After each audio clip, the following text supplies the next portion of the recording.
Is there anybody listening? Is there anyone that sees what's going on? Read between the lines, criticize the words they're selling. Think for yourself and feel.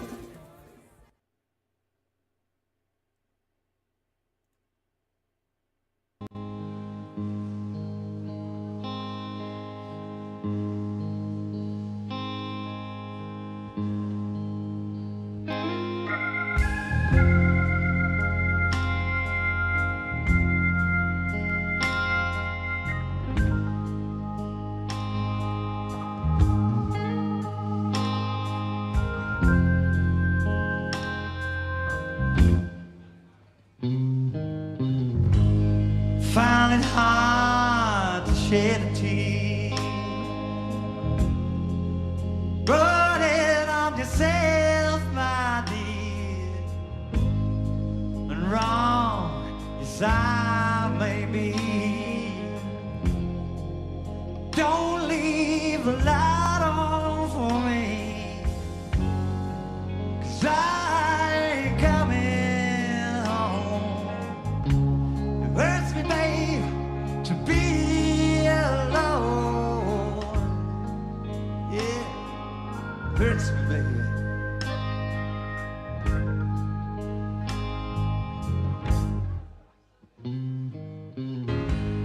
100 years will never ease.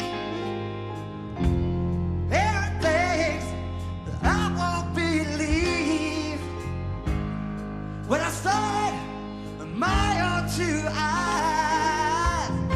All the pain in the love I cannot. And this pain starts in my heart. Well, this love tears me apart. You won't find me bent down on my knees. Oh, baby, I ain't bending over backward, baby. Let me plead. Oh, yeah, 'cause I'm seeing things for the first time. I'm seeing things for the first time. Yeah, I'm seeing things for the first time in my life, in my life. Yeah.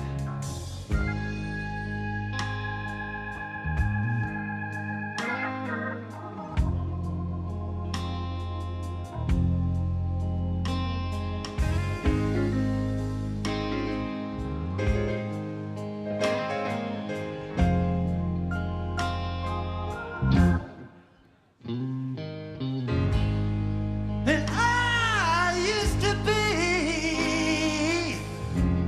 all the days that never came. And sorry don't mean nothing to me. No, you know I'm gonna last the way it must be.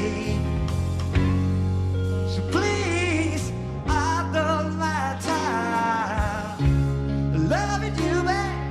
Such a crowd. You won't find me bent down on my knees. No, no, you won't. No, no, baby, baby, baby. You won't find me bending over backward, baby. If you please.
We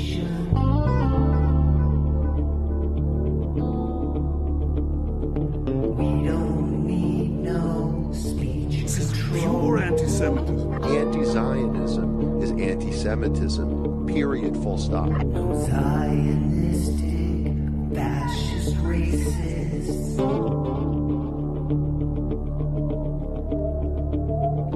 Israel, leave them kids alone.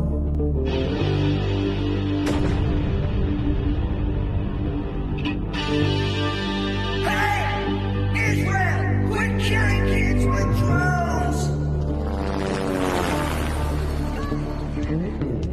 All in all, just a different Nazi that's gone. The others hold on.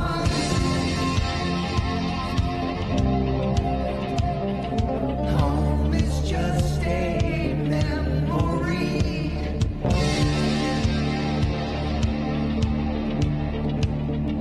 Staring down a side barrel.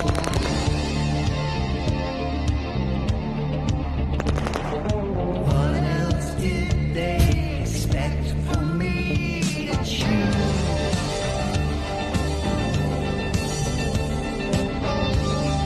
Hey, Israel, I've got nothing left to lose. Yeah.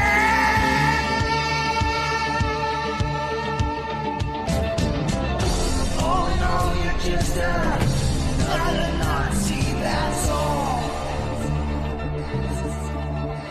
Zionism is poison for everybody, including the Jews.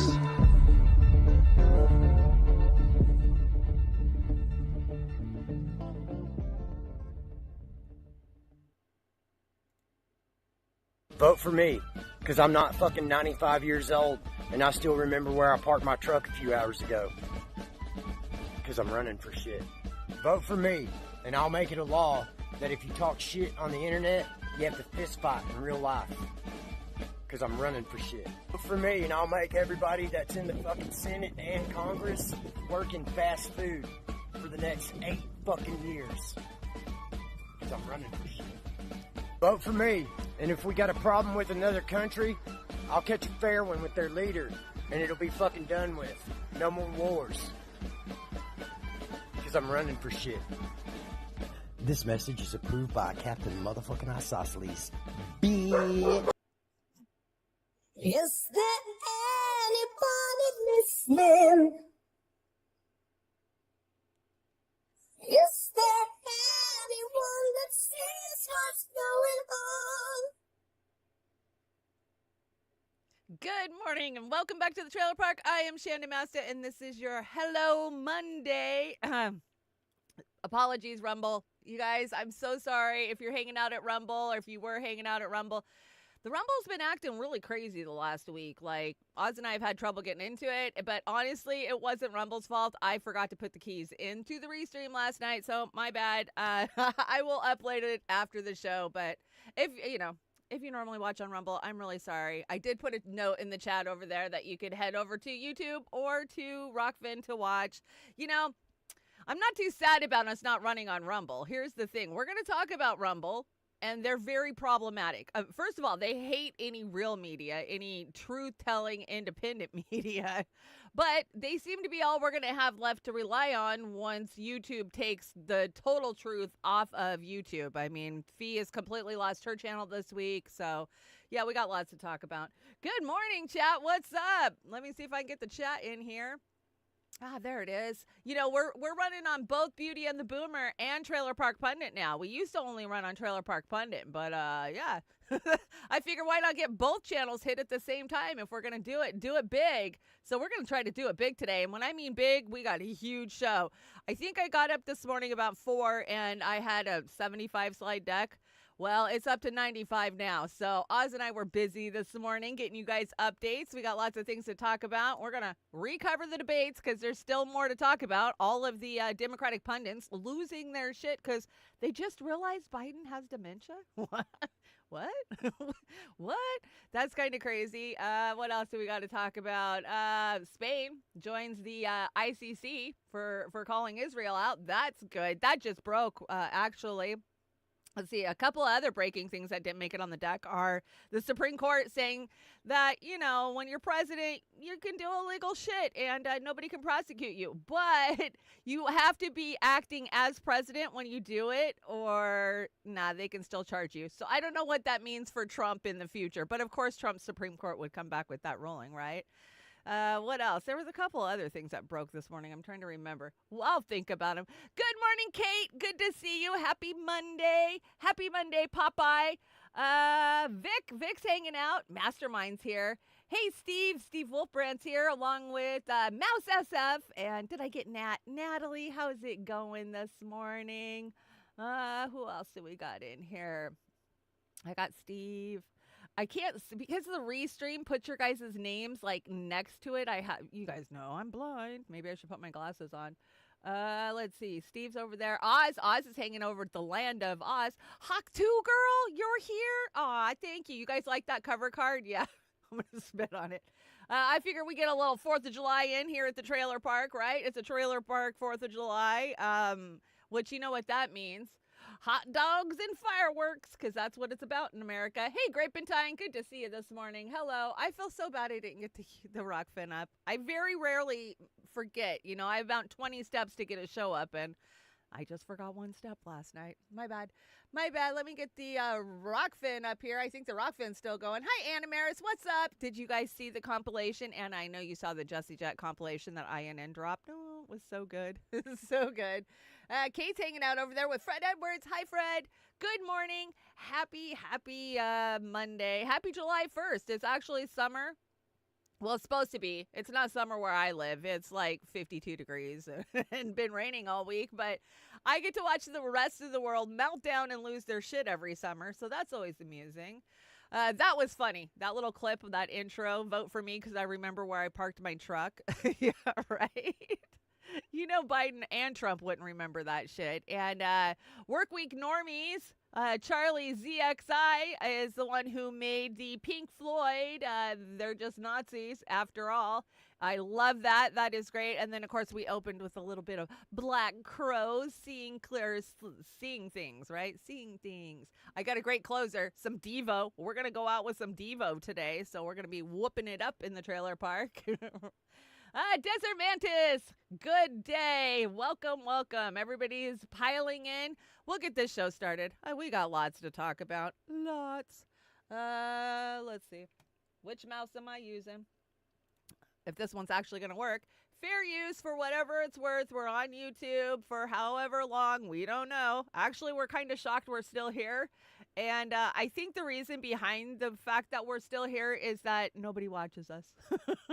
Would be my guess. I mean, y'all watch us, but other than y'all, nobody sees our stuff. So do me a favor, hit that like button and share for me. Sharing is the only way that these shows get out.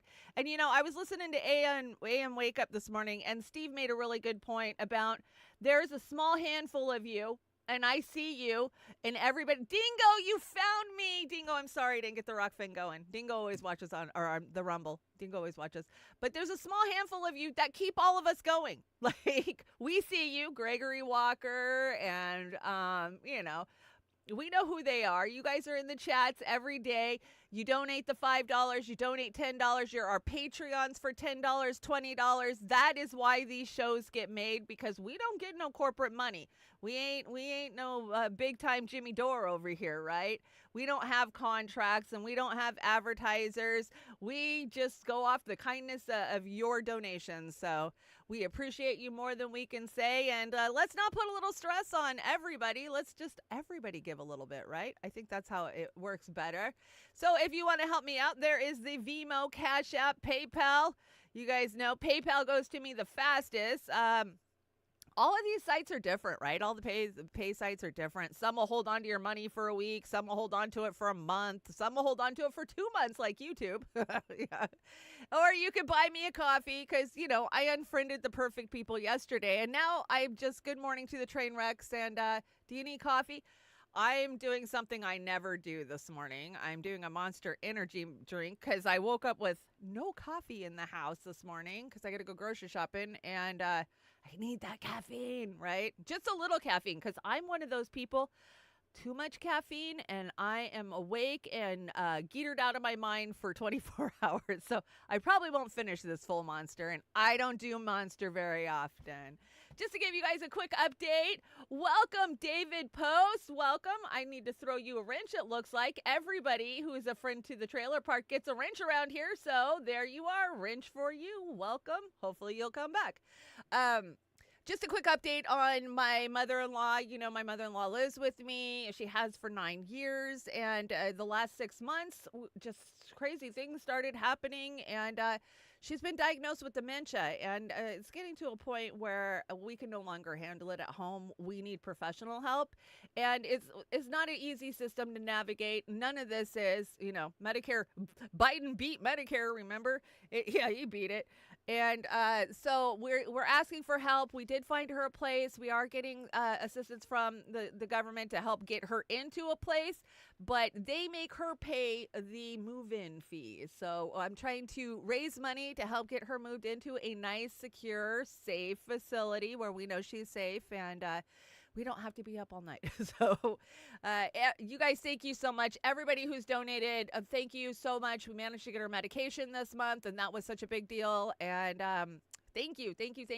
So hopefully I'll have a resolution in the next 30 days to this situation, if everything goes right. Okay, let's get this show started. Israel war on Gaza live. Israel forces intensify their attacks. Kills at least 40. You know, Oz and I were talking about this in the green room, I think yesterday or the day before. Like, every day you think, how could it get any worse? How could it possibly get any worse, you know? There is, 2.3 million people who have been dislocated and are on the move and being killed and being shuffled. I love that Chris Hedges clip that we brought on Saturday. It was a woman reading a Chris Hedges letter. And Chris just describes it as pack your shit up and run here. Nope, you can't stay here. We're going to bomb you here. No, run here until we kill you, basically, is what they're doing. They're rats trapped in a cage, intense, having bombs dropped on them. You know, that's what we're witnessing. And we're told by the evil empire that it's a good thing. But we know better. All you got to do is follow your heart to know it's not a good thing. This is the beach in Gaza. Check this out. Let me get the other bed out here.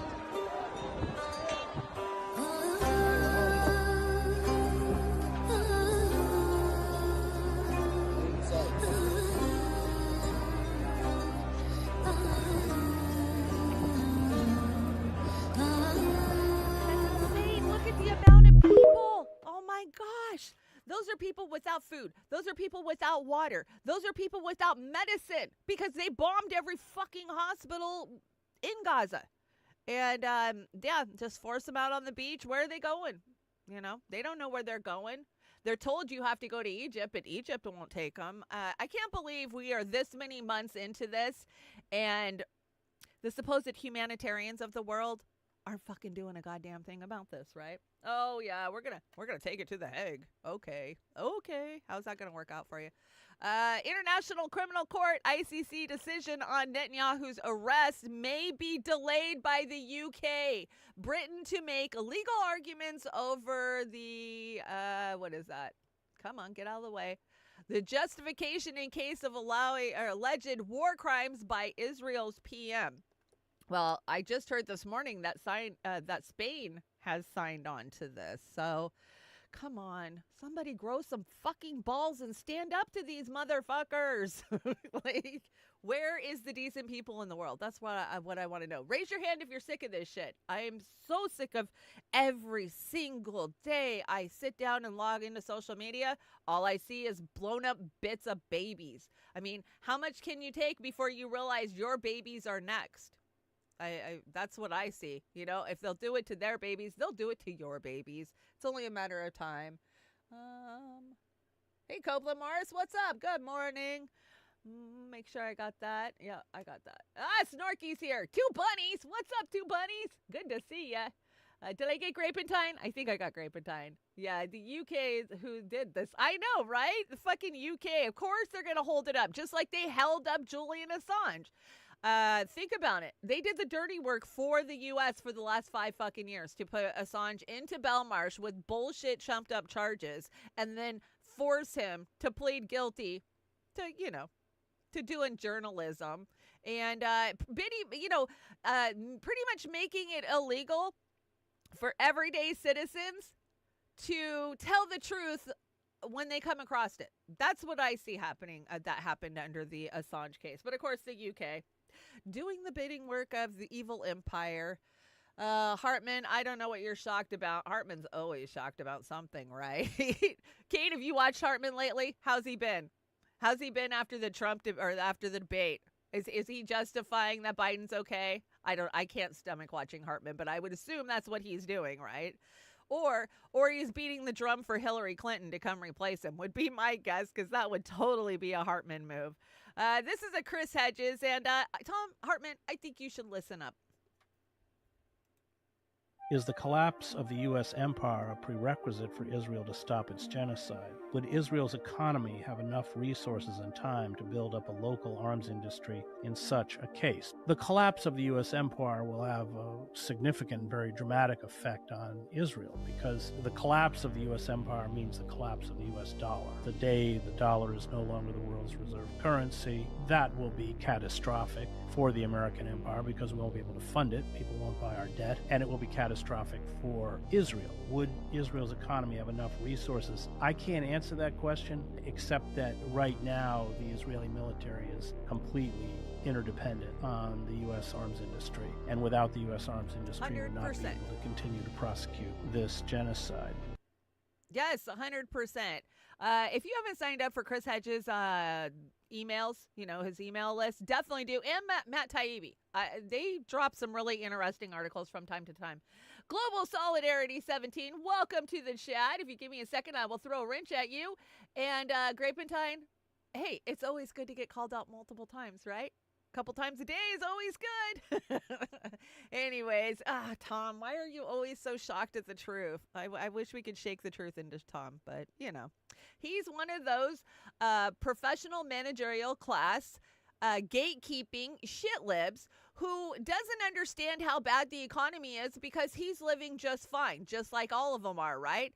And that is why we have basically 2 Americas. Those who scrape to get by every fucking day, like a lot of us do, and those who are oblivious to what is actually going on. Even when they're stepping over tents and homeless people, they go, oh, no, it's not the economy. The economy is great, right? That's what the White House tells us. That's what the Biden administration's all about. Janet Yellen and, oh, my God, we got plenty of Nancy Pelosi clips on the deck. She's going to get the fuck off pie for today when we get there. But, yeah, they just want it's all in your head. This inflation, it's not bad at all, right? Just a shout out to Aaron Bushnell. Today would have been his birthday. Did you guys know that? So just a reminder, this was his last Facebook post. It says, many of us like to ask questions. What would you do if I was alive during slavery or the Jim Crow South or apartheid? What would I do if my country was committing genocide? The answer is you're doing it right now. Yeah, you're doing it right now. Let's see what this meme says. I think Aaron Bushnell was pretty awesome. He was an extremist with ties to anti-Zionists and anarchy groups. I already said I thought he was awesome. You don't have to convince me. That's a pretty good meme. It is a pretty good meme, right? Oh my gosh, how dare you be so anti-Semitic and go after the Zionists, right? No, there's a huge difference between Zionism and Jewish people. I would know. I am one. Oh my gosh, the Pride parades. Okay, so I didn't bring this to talk about Pride, but we got to talk about Pride. Holy shit, did you guys see the videos in your feed yesterday from the Pride parades? I'm just sitting here scrolling, and Fusion comes in and he's talking to me, and I'm still scrolling, and then all of a sudden I see a dude giving another dude freaking head, and the nastiest shit in public, in broad fucking daylight, in the middle of an American goddamn city. Like, what have we become? How is that pride? How is that pride? You got kids walking by you and you're peeing in somebody else's mouth. This has just got out of control. Where is the morality in this country? Where is the humanity and the decency? Like, there's little kids out on the street. I'm sorry. You know, I've always been a huge supporter of the LGBT billion letter community. I think most of us Gen Xers grew up that way, right? I mean, it was acceptable by the time, yeah, there was still the fringe that would, but no, I can't in good conscience. Like, what the fuck do you guys think you're doing? No, this is wrong. Any other time during the year you pull your cock out in the middle of public, you're going to get arrested. So why is it okay at pride parades? I just don't understand that. Where are the laws that are supposed to be protecting kids, right? What is it? Indecent exposure. The whole goddamn thing's an indecent exposure. Anyways, New York Pride Parade yesterday clashed with a pro-Palestinian parade. The pro-Palestinian parade blocked the Pride Parade. Check this out. Over 40,000 dead! You're arresting us instead! Free Palestine! Free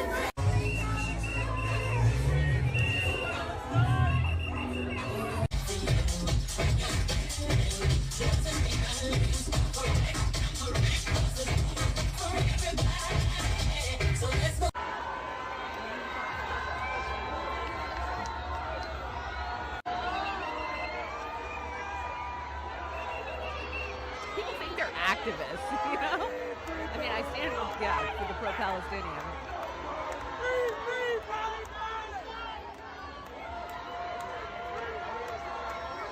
That's the way you do it.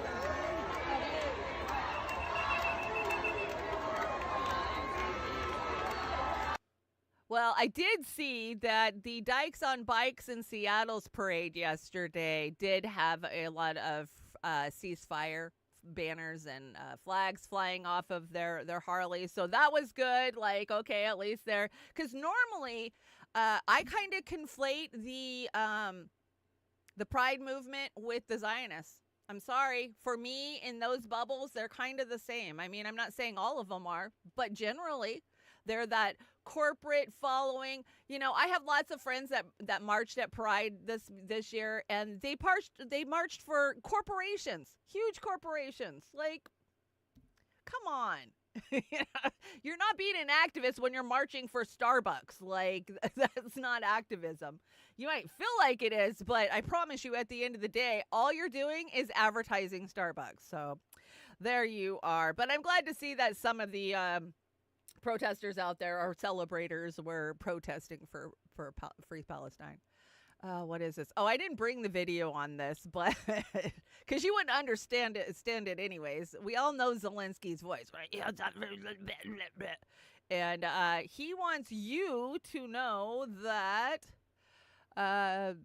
we have statistics about 4 times now in Kyiv direction. Okay, I don't think that mattered, but Zelensky shares exclusive data. The Russian armed forces are losing 6 times more personnel than the armed forces of Ukraine. Do you believe that? Do you believe? And look, he holds up a freaking hand so you can tell. Oh, they're losing 6 to our 1. That's what he's trying to convince you. This late in the game, when we all know it's a fucking meat grinder in Ukraine, and that they're copping to at least 500,000 that have already been killed on the front lines for Ukrainians, and he's trying to make us believe that Russia's losing 6 to their 1. I'm not buying it.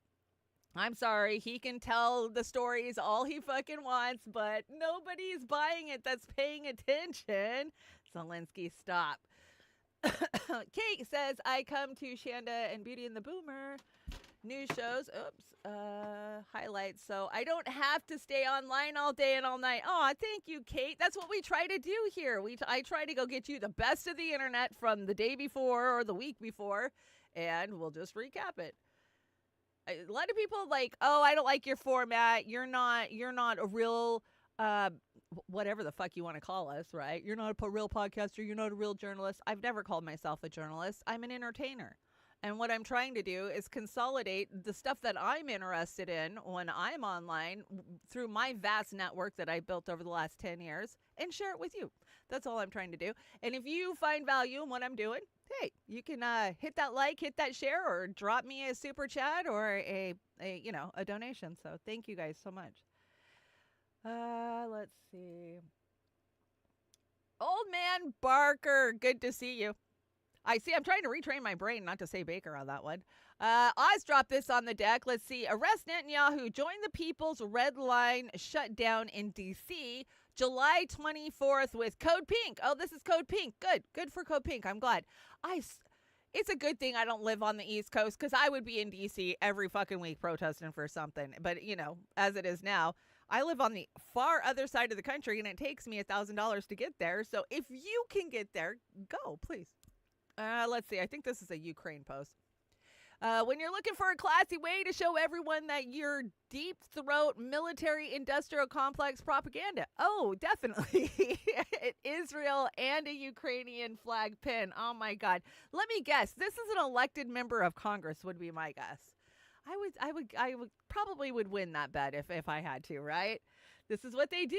This is your country is owned by foreign agents, and they refuse to call themselves foreign agents at the end of the day. Fee, let's talk Fee. I see a lot of you guys talking about it in the chat. Holy shit, poor Fee. Okay, so YouTube just out of the blue last week came and removed her channel. Removed it. Didn't strike her because, there's tiers of trouble you get into on YouTube. There's 1 strike, which is a warning. 2 strikes is you're in timeout for a week. 3 strikes is you're in timeout for 2 weeks and you're going to lose your channel. Now, they do this weird thing that, okay, once you have a warning, that warning always stays there. So you always are on 1 strike once you get the first strike. But then the 2nd and 3rd strikes can fall off if it's been a year or a certain amount of time. So, if you jump through their hoops, you got to go through training. I don't know how many times Oz and I have taken their training, which makes no sense. At the end of the day, they're just blowing smoke. So, yeah, they just took her down with no warning. She had no strikes on that channel that I was aware of. I think maybe she took one a long time ago, but her channel wasn't at a risk of being taken down. They just came in and took it down, which just tells me that this channel, Beauty and the Boomer, or the Trailer Park, make sure you're followed to both, could be gone tomorrow when you get up. So make sure that you know how to find us on Rokfin and Rumble and Kick and all the other places that we stream to, especially X. You can always find us on X over under my profile anytime we go live, because we just can't trust. We can't trust that YouTube, after all of these years and all of the money that we've made them, that we're still going to be on in the morning. So this is she fought it and tried to appeal it. They said no. And the thing is there is no communication with them. It's not like you have somebody that you're chatting with or somebody from YouTube saying you did these things wrong. They just go, your channel's gone, and it's because of misinformation or harassment or bullying, whatever excuse they come up with. But they don't tell you exactly what you did. So you're left to wonder the whole time, like, what was it? What was it that triggered it? And so she's been denied on her final appeal on this. And make some noise out there on Twitter, man. Get out there and call them out. Call them out. It's the only way we can hold them accountable is to shame them. Shame them. Shame them. Shame them. And I got to tell you guys, moving to Rumble ain't gonna be no good. Rumble is a joke. So I've been telling you about the mainstream alternative media, the mammies, right? And we know who the mammies are. We love the mammies. We've watched the mammies for years, right? The mammies are people like, and I hate to say, who is Russell Brand? Russell Brand's a mammy. Of course, Jordan Peterson. Kind of that little dark horse podcast group of intellectuals, which are the Weinstein brothers, right? And then Jimmy Dore gets included in that group a lot of times. I see Jimmy because Jimmy has a contract with Rumble now. But Rumble, you got some problems. And guess what? I can talk smack on Rumble today because we're not on Rumble. And everybody's migrating to Rumble, right? Fee is asking, please go follow her channel on Rumble. So make sure you go follow Fiorel Isabel on Rumble. But here's the thing about Rumble. Rumble does not promote independent media voices like ours. Abso-fucking-lutely not. And if they do, it's because they have a contract with them. But you got to understand, Rumble, they break on the right side of the, duopoly versus the left side of the duopoly. And at the end of the day, Rumble is a business that is trying to overtake YouTube. So they love it, even though they have a partnership with YouTube, right? Did you know that all of this isn't on Rumble? Yeah, I forgot to put the Rumble keys in this morning. And that's another thing that's a pain in the ass about Rumble. I have to wait for it to upload, which normally takes like 20 minutes. So I get busy doing other stuff. And then I got to go back and get the keys and put them into the studio so that way it'll launch. And I forgot to do that last night. My bad, but fuck Rumble, fix it already. Every other one of them, you can just plug in the keys and go. Why the hell can't you guys? So I brought you guys an Amazing Polly because Amazing Polly is going to break down who owns Rumble, who's in control of Rumble, and then you guys will see why Rumble is so problematic. And you either love Amazing Polly or you hate her. I followed her for many years, but she's got this information 100% right. Come on, play. Whose motives I suspect. And one of those is Rumble. This is just going to be a brief part because I really want to get into the people who helped Elon Musk buy X next. Rumble started out as a Canadian company, but over time it went public, and then Peter Thiel invested a lot into it. We're told also that Colt Ventures and Naria Capital were separate funders at the time that Thiel made his initial investment. But actually, if you just pull back the curtain, both Colt Ventures and Naria are directly related to Peter Thiel. They worked for him. He helped them set up their companies. I think they might be on each other's boards, or they were, or I know that J.D. Vance here, this is J.D. Vance, I know that he worked for Peter Thiel. And the guy who owns Colt Ventures also is a big wig in Turning Point USA. So I don't know, can you see some of the consolidation right there? And then you've got Locals. Locals was a separate thing ostensibly begun by Dave Rubin of the intellectual dark web, and he was originally going to do this in partnership with Jordan Peterson. But then Jordan Peterson had to go into a coma, remember that? And while that happened, Locals got developed by Dave Rubin, but really, it was a guy called Asaf Lev, an Israeli.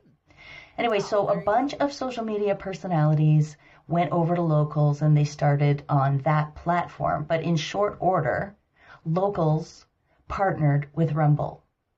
And so this brought all of these investors' background all together in one under the banner of Rumble. And in exchange for that, David Sachs got a seat on the board of directors on Rumble. Of course. And Asaf Lev, I believe, also did. So there you go. And recently, we've got a new development, a new player on the scene, Stardust Group, who has put a $6 million ad buy into Rumble on behalf of its sub-company called the Wellness Company. And it's also got some kind of partnership with Rumble on something called 1775 Coffee. I've got this other graphic here because it kind of all ties together. A long time ago, Jordan Peterson said that he had a discussion with Peter Thiel and Mark Andreessen of Andreessen Horowitz, who I'm going to talk more about in a minute, for an undisclosed project. And then, boom, wouldn't you know it, the intellectual dark web was born. We are all told that Brett Weinstein's brother, Eric, was the guy who coined the term intellectual dark web, so we know he was involved, and actually he was working directly for, guess who, at the time? Peter Thiel. You can see over here, Dave Rubin, in 2018, he said, over the last 2 years, I've become friends with Peter Thiel through his friend and confidant, Eric Weinstein. I have Barry Weiss in here because she Barry. got unexpectedly hired by the New York Times after being an absolute No nobody in some other magazine. And she popularized the intellectual dark web during her time at the New York Times. She wrote about it, caused a furore, and then suddenly all of these people and more were even more famous than they were in the past. She has also started something called the University at Austin in Texas, and one of the instructors there apparently is going to be Mark Andreessen from Andreessen Horowitz, who you can see is all over this thing so far. It's all sort of one big club, and I'm hoping you can see right now that it was the plan and it's all come together. Yeah, there's more to say about that, but that's for another video. Just to show you that Rumble isn't just this freewheeling entity. It's got people in the background pulling strings. And one more that it's got in the background pulling strings that I haven't mentioned yet is Trump Media Group. On December 14th, 2021, Trump Media and Technology Group announced that it entered a wide-ranging technology and cloud services agreement with Rumble. And it said that Rumble would operate part of Truth Social as well as Trump Media and Technology Group. So Rumble is running part of Truth Social? That's crazy. Anyways, Whitney fucking told you so. If you've been paying attention, Whitney Webb has been screaming about Peter Thiel for years now, and how problematic him and his ventures are. So I hate to burst anybody's bubble about Rumble, but Rumble's not going to be any better than YouTube, I got to tell you. And Rokfin, I got much hope for Rokfin either, because there hasn't been a lot of energy, it seems like, put into Rokfin by the creators. Now, we have 15,000 plus followers on Rokfin, which tells me that's where we would be or higher on these other platforms if we weren't algorithmically suppressed. So, and I have a feeling that Rumble's probably going to get ate up by one of these bigger conglomerates, right? It'll get acquired, and there doesn't seem to be much promotion over there. Like, it is what it is. So there you are at the end of the day. Just know where to find us. I mean, in Elon, she does a 45-minute breakdown on where Elon got the money to buy X. People think that he took the money out of his wallet and bought X. That's not what happened. There's investors, there's conglomerates. He doesn't actually own anything. What has Elon done? What has he done? He's done nothing. People think that he's invented all this shit. He hasn't invented anything. You know what Elon's good at? Getting the military industrial complex to give him DARPA money so he can pretend to build shit. I mean, at the end of the day, that's what he is. So Whitney told us. Okay, Oz. Oz dropped this on the deck. I had a couple of cuts for it. So we already watched part of this the other night, but God, this is just a gift that keeps on giving. She was on State of the Union. And she was only on for 7 minutes, but somebody let her get all sauced up and tanked before she went. She was just saying shit that made no goddamn sense. Just straight up lies. So let's see. Jimmy tweeted this out. Simon out of BT says, your reaction. Appearing on CNN, Nancy Pelosi ruthlessly attacks Trump, says Trump has dementia and nobody is talking about it, says Biden has had a bad night but a great presidency, says the contrast between Biden and Trump is clear, says no grassroots. So she's saying Trump has no grassroots and Trump has dementia. Can you project any fucking harder? I mean, that's what the Democrats do. But Jimmy Dore says, the party told you to ignore the evidence of your eyes and ears. It was final and the most essential command. George Orwell. Yeah, definitely a quote from 84.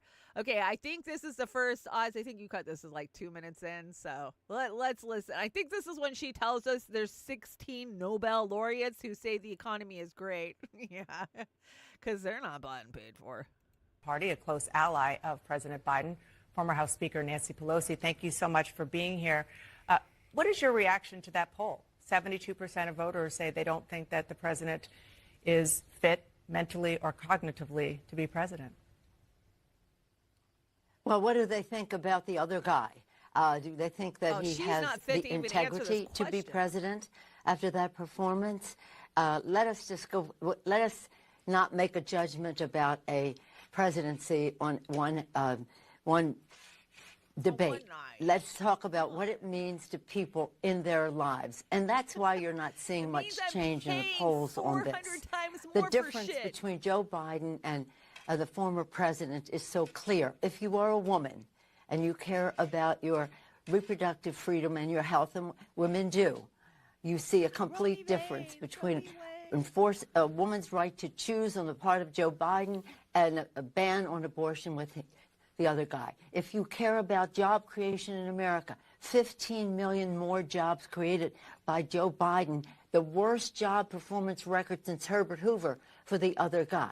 If you're concerned about saving the planet, you're a young person, you're caring about the planet and its future, Joe Biden, the first person in the Congress to pass a resolution to study climate change in the 80s, even before I was in Congress. A guy who goes to the fossil fuel industry and says, give me $1 billion so I can reverse what happened in the IRA to save the planet. The list goes on and on, whether you're talking about guns and the rest. And 16 Nobel laureates said when it comes to inflation, if the other guy gets elected, inflation will soar because of his fiscal policies. So it's not about performance in terms of a debate. It's about performance in a presidency. And I want you to know that the fact is that the reaction to the lies of Donald Trump is something that maybe TV isn't focusing on, but people are. And to have a debate where you have to spend half your time negating what he said because he has knows nothing about the truth. On one side of the screen, you have integrity. The other side, you have dishonesty. Yeah, and we get it out, Nancy. Don't give her vodka without giving her Polident either, because those have to go together. Oh, what a joke. I mean, they just lie. They flat out lie. And I'm not going to pretend like, life was that much better under Trump, but it was. It was. I wasn't paying $8 for eggs. I wasn't paying, $8 for a thing of mayonnaise. Like, there's two Americas. There's the America that's filling inflation, and there's the America that's not. And I have a feeling that the America that's filling inflation is going to vote for Trump. I mean, because they won't even admit it's happening. So, yes, the fuck off pie for Monday goes to Nancy Pelosi. And I think this is just a small clip from that same interview. My people are very much Biden, Kamala Harris, and this is an opportunity for Joe Biden to go out there and show he has the stamina and the rest. And by the way, while the press, and for some reason they don't, there are healthcare professionals who think that Trump has dementia, that his connection, his thoughts do not go together. Oh my gosh, that's so gross. F off all the way. She can take 1 cup of no one cares, a dash of kiss my ass, add some fuck yous and a pinch of blow me, stir and shove straight up your ass. That's the recipe for fuck off pie. This is just, why do they keep tapping her to come out and do this shit? I mean, I guess it could be worse. They could have been Debbie Wasserman Schultz out there, right? That's so gross.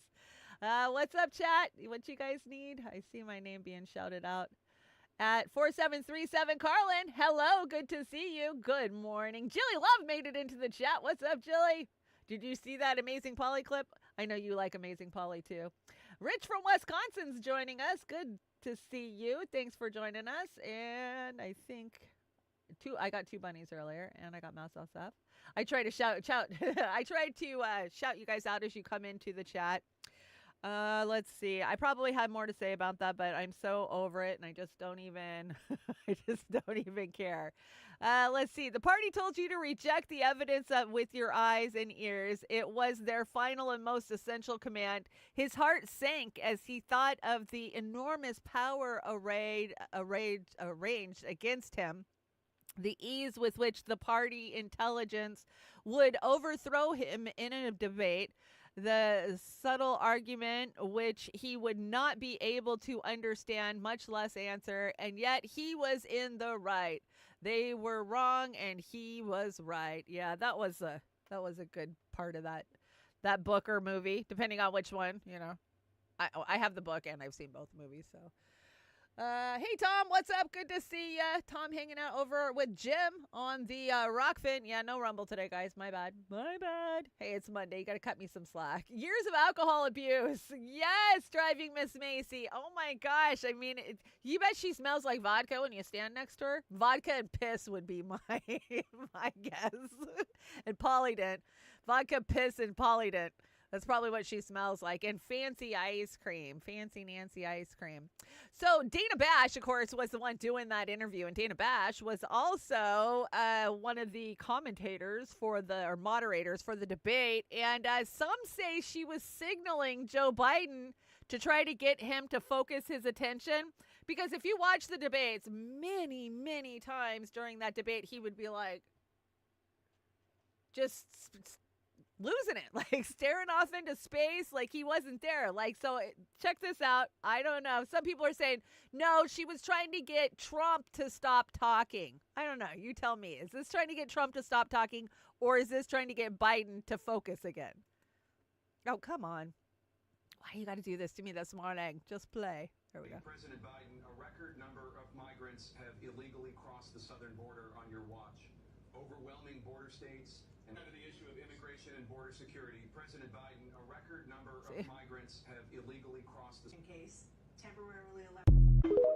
I don't know. What do you guys think? It looks like she was trying to get Biden to, come on, Tapper's talking. Go look at him, which wouldn't surprise me one bit.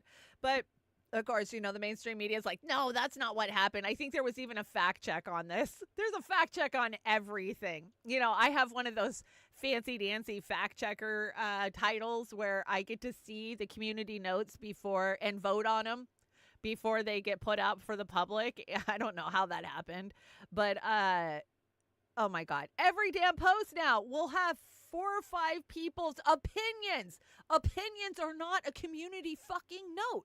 Unless you've got a source to back up whatever you're saying, it's just a fucking opinion. Stop putting opinions as community notes. Community notes is a waste of time. It's a waste of space, and it's annoying as shit if you ask me. So yeah, this is why doves cry. Biden falsely claims that he was at ground zero after 9/11. He did. I think Oz must have dropped this on the deck. I don't think I've seen it. Let's check it out.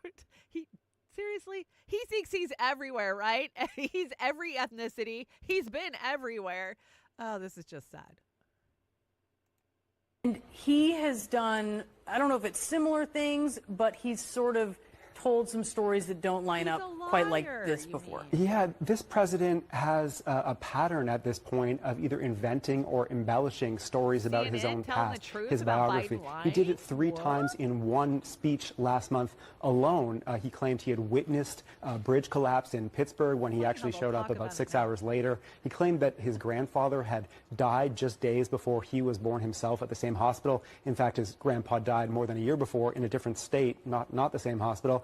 And he also repeated a favorite false story that I and others have debunked over and over again about a supposed conversation with an Amtrak train conductor he was friends with, who was actually deceased at the time the conversation would have had to take place. And that's not all. There are some more serious ones in my view. Previously in his presidency, he claimed at one point he'd been arrested during a civil rights protest when, in other versions of the story, he just said an officer had taken him home from a protest. He said he had visited the Pittsburgh synagogue where worshippers were killed in a 2018 mass shooting. In fact, he had actually spoken to the rabbi, but never went. And he's made a whole bunch of others, too. He said at one point, Republicans like to bring this up, he said that he used to drive a tractor trailer, he used to drive an 18-wheeler. Never happened. The White House later clarified he used to drive a school bus at one point as a job briefly. School bus, of course, not an 18-wheeler. So whatever his intentions, whether it's foggy memory about stuff that's going on decades ago or deliberate embellishment, this is an unfortunate pattern that keeps coming up again and again with Joe Biden. Oh my gosh. You know what I want to see somebody do? Please, somebody do this. Let's start refacing Biden into historical frickin' events. But I mean, like, ones before he was born. That would be hilarious. Like, let's see him at the Civil War and the Gettysburg Address. Where else can we stick him? Let's just stick him all through history. He seems to think he was everywhere. So why not? Yeah, I find it shocking, but I don't find it shocking that CNN CNN is finally talking about the fact that Biden lies through his goddamn teeth. And we've all known it if you've been paying attention to politics since 1988. He's been accused of being a liar since all the way back then. And but now they have a motive, right? What is CNN's motive for talking smack on President Biden? Well, you know, they've got to save face for one and be like, well, yeah, we saw he had dementia. We saw he was a liar. We saw he was problematic. And we called it out the last 3 months of his presidency. You guys can't come for us. We called it out. We did our job, right? I don't think Biden's going to get replaced. We're going to talk about that. We're getting there. But the mainstream shit-lib media, they're all screaming for Biden to be replaced now, right? Oh, my God, the convention's coming up. Let's find a new candidate. Here's the thing. We don't actually have official candidates yet. You know that? I mean, the DNC and the RNC have not chose their candidates. We have clear defined front runners, which are Biden and Trump, obviously.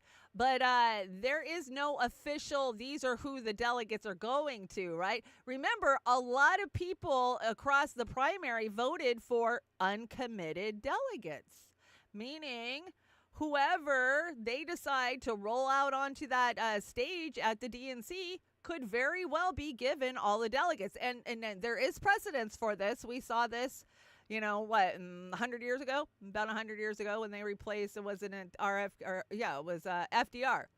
So who knows, but what a liar. What a liar. It's just funny to see CNN actually talking about it. But good news, because the mainstream media is pushing so hardly for Biden to be replaced, there's a lot of talk about by who. So Kamala Harris could win this election. Let her. New York Times opinion piece. Oh, so gross. Who in their right effing mind? Yeah, Bubbles, I agree, man. What? This woman cannot carry a conversation. Did you see that clip that Oz brought to Beauty and the Boomer on Saturday, where she says the same thing about what has, will, been, blah, blah, blah. And she says the same thing like 150 fucking times. She doesn't have an original thought in her head. And, yeah, she would make a great president because she's a good puppet, right? At the end of the day, that's all they want. We know Biden ain't making no decisions. No, I think Jill's doing it all. If anything that we saw this week, it is clearly defined who is handling Joe Biden. That would be Jill Biden. So at the end of the day, oh, this is so gross. This is so gross. So did you hear a zipper? Then why the fuck did you open your mouth? Yeah, this is Harry Sessions, and he thinks Biden did a marvelous job the other night. And do you believe, Harry, finally, do you believe in your heart that Joe Biden is the right person to lead the Democrats into the election in November? And do you believe he can win? He can win. He's going to win. And as Vice President Harris said, we don't let a 90-minute performance negate 3.5 years of progress. Biden's the only man who has beaten Donald Trump, and he's going to do it again. And I'm looking forward to convicted felon Donald Trump facing justice. Why are you the only person I've heard in the last 24 hours who's not crying because the performance was so horrendous on the Democrat side? I don't know. You have to talk to the people that you're surrounded by. I'm talking about Thomas Friedman and Frank Bruni and all the Democrats. That's great. All the Democrats supporting writers for the New York Times and so on. Literally all of them. Van Jones at CNN. They're all crying because it was so bad it brought tears to their eyes. You appear to have watched a pretty different debate. You're happy. You thought it was great. He's going to win a triumphant victory. Oh, no, Piers. He's not, Harry. You're such a Wake up. Yeah, I don't have the mentality of like, oh, something didn't go our way. Now we have to pout and cry. I have the mentality of, well, if something didn't go our way and that's the way it's perceived, let's get to work. Get out there and get a clipboard and go get some signatures and go door to door. Don't sit here and sit in our own sadness. Let's get to work as opposed to writing in the New York Times that it didn't go the way we wanted it to. I agree with you. Actually, that is the right response, and I admire that attitude. So thank you for joining me, Harry. Oh, you would. You would, Pierce. You would admire that. Did you guys see that really gross Pierce, George Galloway? Ugh, it just made me hate Pierce all the more, right? This guy is such a shill of the highest fucking level. He's a BBC shill. Gross. Is he the UK's Rachel Maddow? It seems like it. Kind of. Maybe. If you were shocked by the president's condition at the debate, now is a good time to reflect on whether you are consuming honest media. The rest of us knew. And that is the point. The rest of us have been calling this shit out since before he got elected the last time. Not to mention his pedo problem, right? Yeah. Where have you been? Where have you been? I love how the media woke up that next morning and was just like, oh, Biden has dementia. They couldn't say a word for the last 3.5 years, but all of a sudden they see it. I can see clearly now. This is the best meme of the day, I gotta tell you. Rachel Maddow isn't handling this gracefully. I don't know who made that, but hilarious. Somebody should reface her on it so that way it even looks more like her. Reminder, the Democrats wheeled an incompetent Dianne Feinstein into Congress every day as the idea of running a dementia patient as president isn't a bug, it's a feature. Yeah. They love that, these guys, because they got the power. You're never going to get them out, and they're controllable, right? That's why they love Dianne. Remember those last few votes of hers? She didn't even know what the fuck she was there for. She had aides telling her, no, just raise your hand. Just say yes. Just say no. Like, it was bad. Oh, God. Yeah, that's our Congress, also known as a rest home. Rachel Maddow. Yeah, I know. Isn't that the best meme of the day? Fucking exactly. The chat's cracking up on this one. Oh, okay. So I had this Glenn Greenwald. Oh, damn it. I forgot to go grab stuff off the Beauty and the Boomer deck. Well, next show. Anyways, Glenn Greenwald, this was like a good 8-minute breakdown, and he really calls out the mainstream media on this one. But most of all, he says that they're not going to replace Biden. That they won't. And I absolutely agree with him. Being inside the Democratic Party, being opposition inside the Democratic Party for as many years as I was, the Dems don't give a shit. They don't care if they lose. They had the best fundraising 8 years that they ever had under Trump, right? And they'll do it again. Oh my gosh, look at us, give us money. What are the points that they're running on this year? What are their talking points? Okay, codifying Roe v. Wade. They always say they're going to codify Roe v. Wade. Obama said he was going to codify it. Bill Clinton said he was going to codify it. They're never going to codify it. They just bring it out every 4 years to scare women 18 to 32 into fucking voting for them. And I fell for it at 18 to 32. Oh my God, the Republicans are going to make it to where if I needed to have an abortion, I couldn't have an abortion. That's not the reality. That is not the reality of it. And the reality is the Dems will never codify it. They are making it a destination procedure. And they wanted this. They wanted the Supreme Court to overturn it. Why? So that way Planned Parenthood could put up big old fancy clinics in blue states. And if you're in a red state and you need a procedure, hey, we'll pay for it. We'll fly you here. We'll put you up in a hotel room. You can have the procedure, and then we'll fly you home. We make a ton of money off of it. You get what you need, and red state's bad. I mean, that is what the Democrats do. So, I don't know. You guys tell me your opinion. Are they going to replace Biden, or are they going to ride this out? I think that they're going to ride it out. These people are completely shameless. And when it becomes clear, as it pretty much already is, that Joe Biden's not going anywhere, there's no possibility that Joe Biden is going to voluntarily give up the power and the title that he spent his entire life chasing. And when you see senior Democratic leaders like Barack Obama and Steny Hoyer and Hakeem Jeffries come out and circle the wagons around Biden and say, okay, he had one bad debate, but he is our leader, it becomes totally clear that he's not going anywhere. You're going to see how fast these people are going to go back. Oh, yeah. And they're going to be saying in about 3 days, you know what? It was one bad debate. Who cares? In the scheme of things, all of these given how great Joe Biden is and what a menace Donald Trump is, that debate didn't matter. This is one debate. You don't throw a guy overboard for one night. You're going to hear all of that very, very shortly. Let me just give you another example of I agree, Glenn. What inveterate liars they are, how they're willing to just say whatever they need to in the moment, and they have no qualms about completely changing it a couple months later when it suits them. Here is Paul Krugman in the New York Times. This is February of 2024, so about 3 or 4 months ago, in a column entitled, "Why I Am Now Deeply Worried for America." And this is why he's deeply worried. He says, quote, "Many voters think the president's age is an issue, but there's perception and there's reality. As anyone who has recently spent time with Joe Biden, and I have, can tell you, he is in full possession of his faculties, completely lucid and with excellent grasp of detail. Of course, most voters don't get to see him up close, and it's on Biden's team to address that.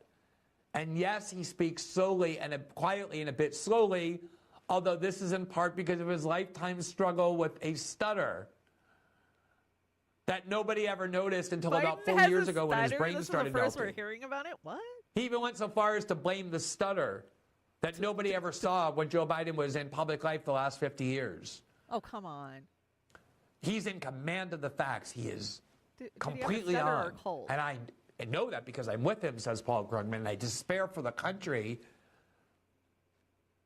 that people doubt that because a bunch of right-wing liars have convinced them of lies. Lies.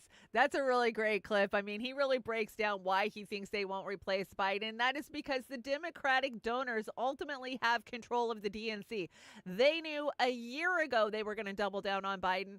I don't think at the last minute. I mean, think about it. If they wanted to put Newsom in there or Whitmer or Klobuchar or even Clinton or even Harris, it would have been better to give them a run up to the primaries, through the primaries, not just throw them in there last minute. Either way, they're going to lose. They know that. If they throw Newsom in there, they're still going to lose to Trump. So they might as well just stick with the horse that's already in the race, right? And that's the way they're going to look at it. That is just my opinion. It's my thought. A lot of people think they're going to replace him at the convention. And they could be right. I could be totally wrong on this one. But being inside the Democratic Party as long as I was, those fuckers are corrupt as hell, and they don't care if they lose. They don't. They absolutely don't care if they lose. The difference between government and thieves is that thieves don't pretend to be helping you. Yeah, exactly. That's exactly the difference, right? That's why the Democrats... Democrats pretend that they are for the working class, and then they stab the working class in the back constantly. And we've seen so many examples of that. I mean, Biden breaking unions. Oh, which reminds me, if you're not following Chanda-Masta on strike, they have been dropping some good stuff lately. General strike is the only way that we're going to do anything to anybody. And we all know it. Wildcat strikes, too. I think wildcat strikes and general strikes is what it's going to take for us to get anything accomplished with this government, short of a revolution.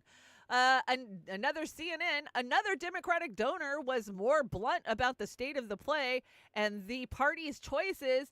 I don't think Biden is going anywhere, the donor told CNN. This is the old horse we've got, and we need to ride him till he's ready for the glue factory. Well, he's ready for the glue factory, I gotta tell you. Oh my gosh, yeah. That is so right there. You've got the insiders saying, no. The donors are who controls that party, and they are not going to replace him. So they rolled out Gavin Newsom. If you guys joined me on Saturday, we brought the fundraising email that the Democrats put out right after the debate, right? And it was Gavin Newsom that they chose to pin it, and it was just vomit worthy. So he does an interview. I want to say this is was it that afternoon or the next morning? But this is over on News Nation, where Fredo's at. Yeah, that's right. I pulled the cream of News Nation off of the Beauty and the Boomer deck last week just because I'm so over it. I mean, Fredo is such a whiny little sellout, and why bring clips of him every show? So here's Gavin Newsom. He cannot hold his own, and this is why they will not replace Biden with this guy. Oh, come on. Just go back. Why do you always do that? I hit play and it goes to the next one. Okay. Adam Carolla here. Governor, why did you shut the beaches in California during COVID? Yeah, I think we all were working on information at the time. We had no basis of deeply understanding the virus. I think they did the same thing. So you didn't know anything, so why'd you shut the beaches? States like Florida. If you didn't know anything, why'd you shut the beaches? Well, we didn't know. Yeah, because people were concerned early in the pandemic. Information was coming out as it relates to how it was transferred, the disease, and people were cautious, trying to keep people alive. And I should say this, so Adam, you didn't let them go in the health, sunshine and get vitamin California D and exercise, so you shut the beaches. Okay. and you arrested a guy who was paddleboarding in the bay. Health, wealth, and look at you. Yeah, any It's always science good to see behind Adam, that? and, Any science we're at all all behind geniuses in shutting outdoor hindsight. dining? We're Why'd you all shut geniuses down in outdoor hindsight. dining? Go ahead, go. Science? Good to see Adam. Based on So, science look, you at the didn't end have? of the day, the debate tonight. It's not a debate. You shut I'm down looking outdoor forward to the dining, debate, you canceled compare and businesses, contrast had tonight. nothing to do with science. All right, let him finish. People, all right, go ahead. All this happened in the. Okay, so there he gets owned by Adam Carolla of all fucking people. Seriously? I bet you he thought Adam was his friend because Adam's a celebrity, right? And, he got owned. Yeah, the truth of the matter is he shut down beaches in California for COVID, shuttering how many thousands of businesses, right? Making them ultimately permanently close. And, he hung out at the French Laundry and didn't wear a mask. He threw parties. Like, yeah, they all did this, right? We saw this across the board, even over in the UK with Boris Johnson. Like, we can do what we want, but y'all better fucking lock down and don't leave your house and always wear a mask, right? But none of them did. I love that he got called out for that, but Adam Carolla, not the biggest fan of. Okay, so Secret Service audio of Biden losing fight with his jacket. Oh, this ought to be good. Secret Service team, the Eagle has landed. The perimeter has been cleared of any stairs or bicycles, so all the Eagle has to do is step out of the helicopter. Stand by. The Eagle has made contact. Great work, team. All units, mission is complete and the Eagle is secure. We don't anticipate any issues with the Eagle crossing the tarmac. It's a perfectly flat surface and there's a 0% possibility that he'll mess this up. Okay, what's going on with the jacket right now? Secret Service team, the Eagle can't find the armhole in his jacket. Jesus Christ. The First Lady has stepped in to help the Eagle put his jacket on, but it looks like she's just making things even worse somehow. Agent Murphy, try telling the Eagle there's an ice cream cone waiting for him at the end of that jacket sleeve. That might speed things up a little bit. Oh, it worked. All units, the Eagle finally has his jacket on and is making his way across the tarmac. And there go his sunglasses. Unreal. Not the Joe Bidens. I have a pair of Joe Bidens. I always laugh. I'm like, I'm going to wear my Joe Bidens today. Also known as aviator glasses. People ask me how I stay positive while America crumbles around me. They're called memes. They turn all of your bad feelings into good feelings. And that is exactly why we have Meme Alley here at the trailer park. And we got a hell of a Meme Alley section. So stay tuned. We'll get there eventually. Let's see. What is this one? When you go to Walmart in a different city and the layout is different. You're Joe Biden. Oh, my God. That's too hilarious. Write your own Joe Biden speech. Type, here's the deal, and use predictive text to fill out the rest. Okay. I'm going to do it. We'll do it live, right? Fuck it. We'll do it live. Okay. So, got to get a thing open. Okay. So, what is it here? Here's the deal. Oh. Here's the deal. And then you just start picking shit. What is that? Is that a ghost? Here's the deal for... Oh, well, I don't think my phone... Mine came up with, here's the seal for my phone with nursing. That makes no sense. So my phone obviously doesn't do it. But if you guys come up with something funny, let me know, because I think that's hilarious. Because that's about basically what Biden's doing, right? I mean, predictive text, it's whatever word's going to pop into his head. Most of the time they don't pop in, so he gets a conjure of multiple words, right? Anyways. Oh, we got an ORF here. I think this is a long ORF, but if I remember right, I might have cut some of it. Oz dropped this on the deck for us. Thank you so much. You guys know Oz is always working behind the scenes. Even I was up at 5 o'clock this morning and Oz was on the deck working on it already. So thank you, Oz. Okay, this is ORF. Let's see.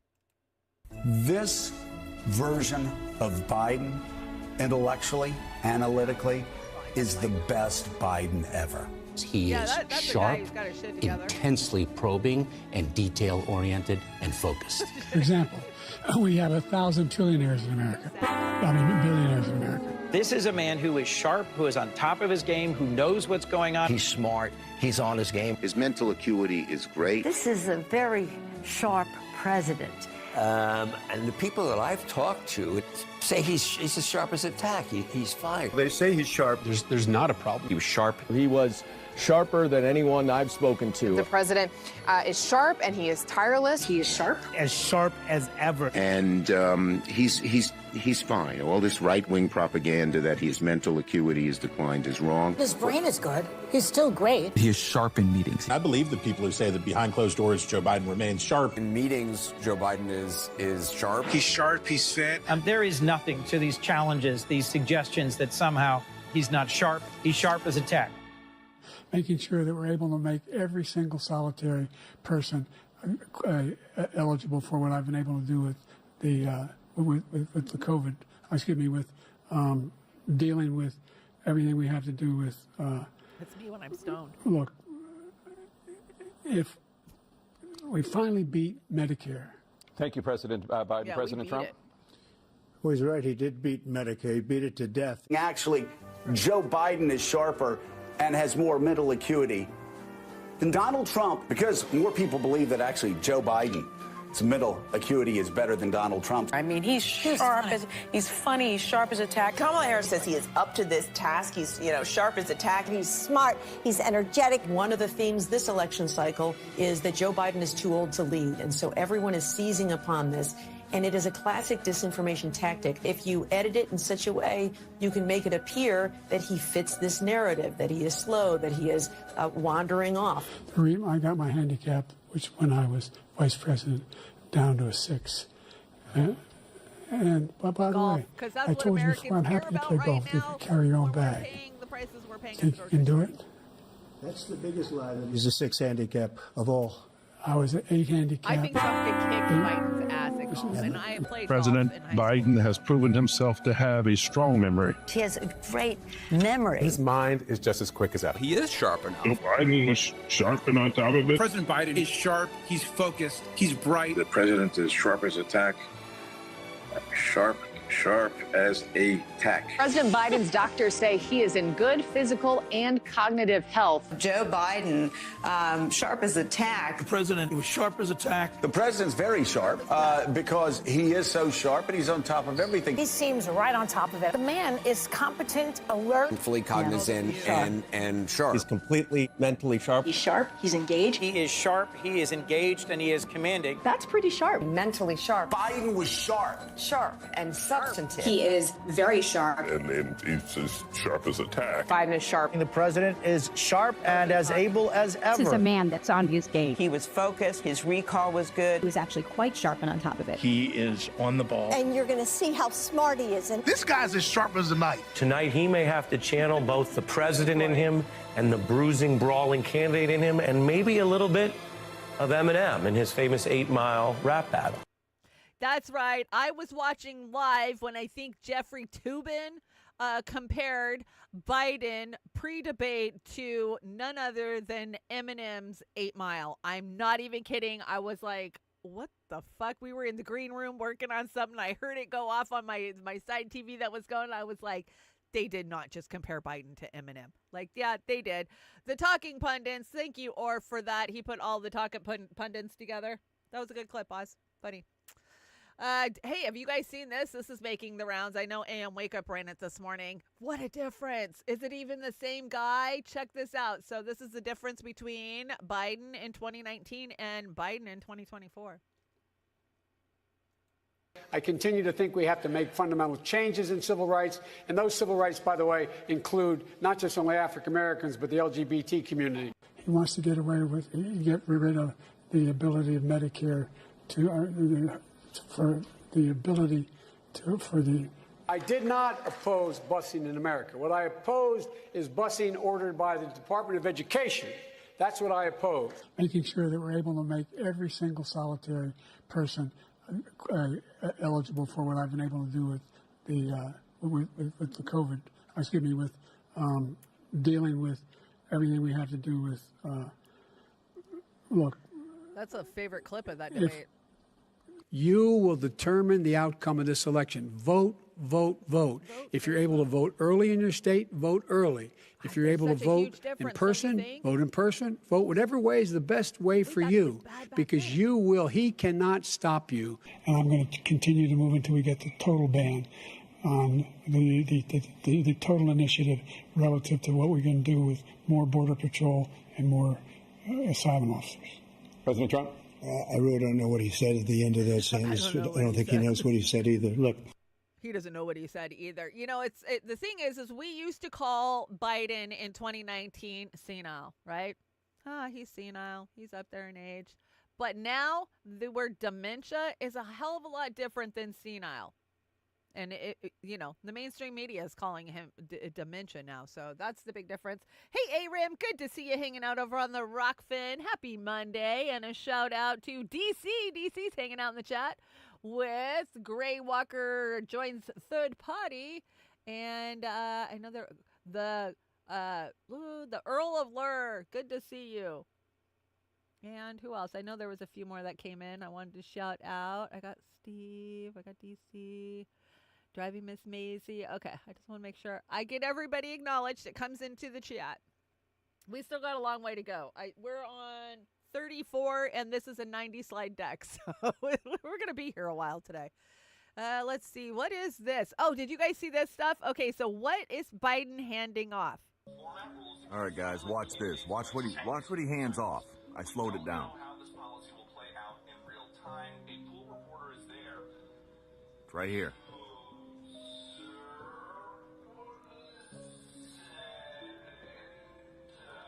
What is that? What is that? Watch, he has another one, puts it in his hand, and gives it to this guy. Clearly.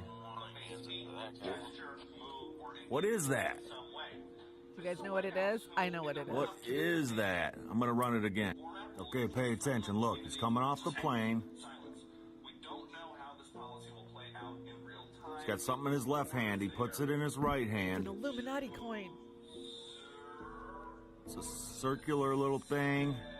I don't know what that is. I've never seen that before.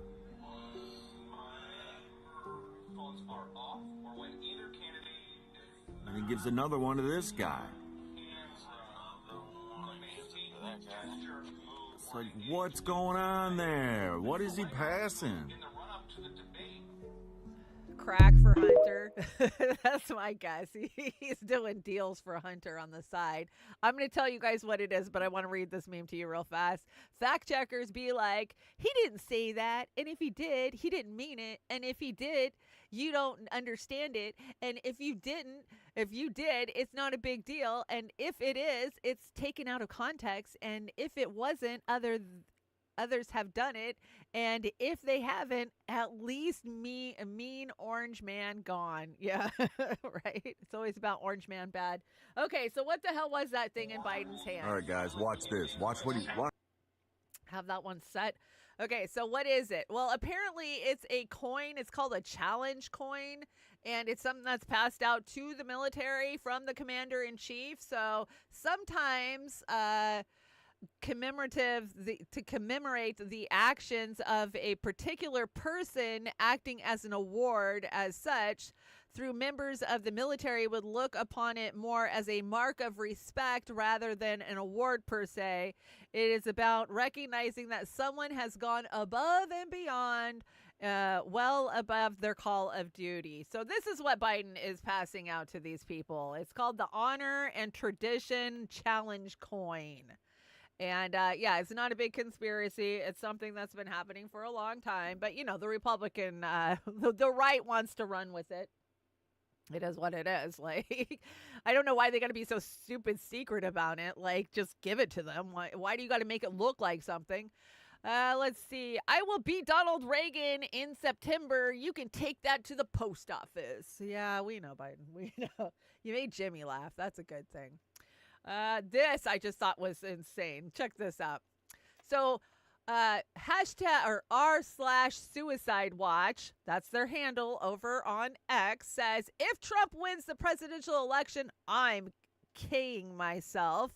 Hearing about what's going on in the debate is making me sick. I feel like I'm about to vomit. If Trump wins, projects 2025, and whatever else Republicans have planned will be the death of me. I'm trans and queer and disabled. If he wins, life for me is going to be a fate worse than death. So instead, I've decided that if he does win, I'm just going to K myself. I don't know how, I don't know when exactly, but I'm going to K myself if Democrats lose. My rights are hanging in the balance between two white men. One of them is pretty natural about it, and the other wants to wipe my kind off the face of the fucking planet. He wants to genocide queers. I can't fucking take this shit, and stress alone is making me think about ending it all right here, right now. Only death can save me from this living nightmare. Dude, you need to turn your fucking TV off. That's all I'm going to say. Like, you need to get a life, and you need to turn your TV off, because I promise none of these guys are coming to knock on your door to genocide you. That's just crazy. Watching two 80-year-olds argue for an hour over who is going to give more money to Israel. That was the bottom line, wasn't it? That was the bottom line. Who's going to kiss Israel's ass harder? At the end of the day, they both equally will. Breaking, what is this? Refuses to commit to accept. Oh, yeah, this is funny. So this is the governor of, South Dakota? Yeah, I'm pretty sure he's South Dakota governor. And this is Doug Burgum. Doug Burgum. I want to say he's a Republican. South Dakota, what do you expect? One of the Dakotas got fucked up by flooding really bad this weekend. Did you guys see that? Pretty bad. Anyways, let's check this out. This is just media doing what media does. Why would you agree to go on Meet the Press as a Republican? Well, I don't know. I wouldn't, but here you go. Joining me now is Republican Governor Doug Burgum of North Dakota, a top finalist to be Mr. Trump's running mate. Governor Burgum, welcome back to Meet the Press. Good morning, Kristen. Good to be with you. Thank you for being here in person. Let's talk about Donald Trump's debate performance. 3 times he refused to say that he would accept the results of this election. He still has not conceded the 2020 election. You have said that Joe Biden is the legitimately elected president. So let me ask you, should Donald Trump, as the presidential nominee, unequivocally accept the election results? Well, Kristen, I heard him on Thursday night say that he would accept the results of the election if it was free and fair and secure, all the things that any of us, whether you're an independent, a Democrat, or Republican, would expect, like the elections we have in North Dakota, where people don't challenge them because we've got secure elections. And I think that's what we need in this entire country. I think he answered the question. I think the real question is, if President Trump wins in the fall, which it looks like he will, I mean, will Joe Biden and the Democrats accept the results? Well, as you know, though, in his answer repeatedly, there were caveats. And those types of caveats are what undermine people's faith in a free and fair democracy. Is he not undermining people's faith in the democracy and the democracy itself by raising questions about the fairness of the 2020 election, which, by the way, is on record as being one of the most fair elections in U.S. history? I think this, I have to reject the whole premise, because just in the short lifetime, you don't have to be that old to know that in 2000, the Democrats challenged the election. They had every right to challenge it. It went down to one county, the Hanging Chads in Broward County in Florida. In 2016, yes, Hillary Clinton conceded the election, but then immediately after that began, what's still going on today, a smear campaign about whether the election results in 2016 were legitimate. And so both parties have done this. As a country, if we want to move forward, we have to have elections that both parties agree to. Governor, let me just push back for a moment, because therein lies the difference. Everyone has a right to challenge the election. Donald Trump challenged the election results. He had a right to do that. And yet Hillary Clinton and Al Gore conceded. Donald Trump has yet to concede. Is that not undemocratic, particularly for someone who's running to be the leader of this country and the free world again? Donald Trump at the end of his term on January 20th, left the White House. We had a smooth transition, and I think it's fair. January 6th wasn't exactly a smooth transition. How does that have anything to do with I think we have to say that there was a smooth transition, and everybody in both parties is going to challenge elections if they don't think they're fair. And we don't have one election in America. There's over 3,100 counties, and each of those counties sometimes have different rules. And in 2020, of course, with COVID, there was a myriad set of new rules and regulations that we had never seen before. And so, of course, I think going into 2024, I think both parties are going to be very focused on it. And I think this is the idea that this is the threat to democracy. As a governor in North Dakota today, I've been living under what I call the Biden dictatorship because of all the rules and regulations. Now, thank goodness for this Supreme Court. It came out on Friday with the Chevron ruling, because maybe now we can put a stop to agencies actually creating laws that don't come from Congress. Okay, so what is the Chevron report? I think it's important that we talk about it, and it's on the next slide. But to just finish this off, how gross. Every single one of her talking points and pushbacks that she threw out there were talking points of the Democratic Party. Is Trump going to concede? He never officially conceded in 2020. Well, obviously he fucking left. He's not in the White House, so he did concede. Come on. This is so gross. This is Meet the Press. This is what you get, right? So good job for him pushing back. And he's right about the elections for each county, right? Each county is ran different than the other county. How can you just across the board say we have the most secure elections, for all these counties in the country? You can't. You fucking can't. Anybody who's working election integrity knows better. Okay, so what is the Chevron doctrine, right? Okay, so this was a ruling that came down last Friday from the Supreme Court, which is pretty damn important because, so we have these agencies like the EPA and, but they regulate themselves. And they say that, hey, we're not smart enough to regulate and to be able to write these laws. So we have to allow the industries that we're regulating write the laws for us. And Supreme Court ruled that, that's not going to be a thing. So let's hear about it. While all you normies are focused on the debate and the election question from last night, something far more consequential just went down today thanks to the Supreme Court. Stick with me. I'm going to explain how a group of fishermen just took down the fourth branch of government and restored the Constitution. Okay, so in 1984, you had a bunch of judges at the time who were what we call judicial activists, meaning that they are not really restrained to interpretations of the law based on the Constitution or originalism or even based on stare decisis, which means precedent that's come before. Instead, they just tend to make up law that best suits them. So in 1984, there was a ruling known as the Chevron doctrine. And in it, the court basically said that when Congress writes a piece of legislation giving unelected bureaucrats and government agencies power to oversee something, if there's ambiguity in that law, the agency, the bureaucrats, the experts, get to basically just decide what their own powers are. Not the courts, not Congress, the unelected bureaucrats. So needless to say, this has coincided with an absolute explosion in rules and regulations over the past several decades. To the point where I would argue Americans are no longer actually living in a representative government for a number of reasons, but predominantly because your elected lawmakers are not the ones really making most of the rules that govern your lives. Instead, it's what we call the fourth branch of government, a bunch of unelected bureaucrats and government agencies. And not only have they been given broad power to just make up powers for themselves because of the Chevron doctrine, it's also made it really hard to check them when they do things that are unconstitutional. Because thanks to the Chevron doctrine, which has been law of the land, if you were to try to challenge some of these rules and regulations and powers that they were giving themselves, the courts were told they had to defer to the agency. But in a case that was decided today, known as the Loper case, a group of fishermen brought a challenge to this law and they won, overturning the Chevron doctrine. This is massive.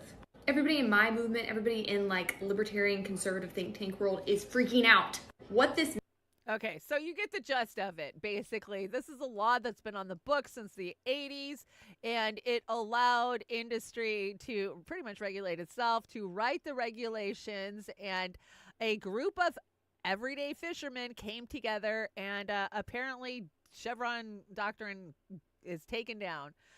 Will it help us? I don't know. I think it's too late, right? We're a banana republic. She's like, oh, you don't have a representative democracy. Duh.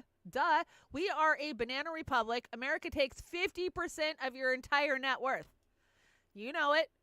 Every time you get a paycheck, you know how much your government's taking from you, but not to fix your schools and not to fix your streets and not to put any money into your community to make sure that we have plenty of bombs and missiles to drop on brown kids in tents in the Middle East. That's what we do.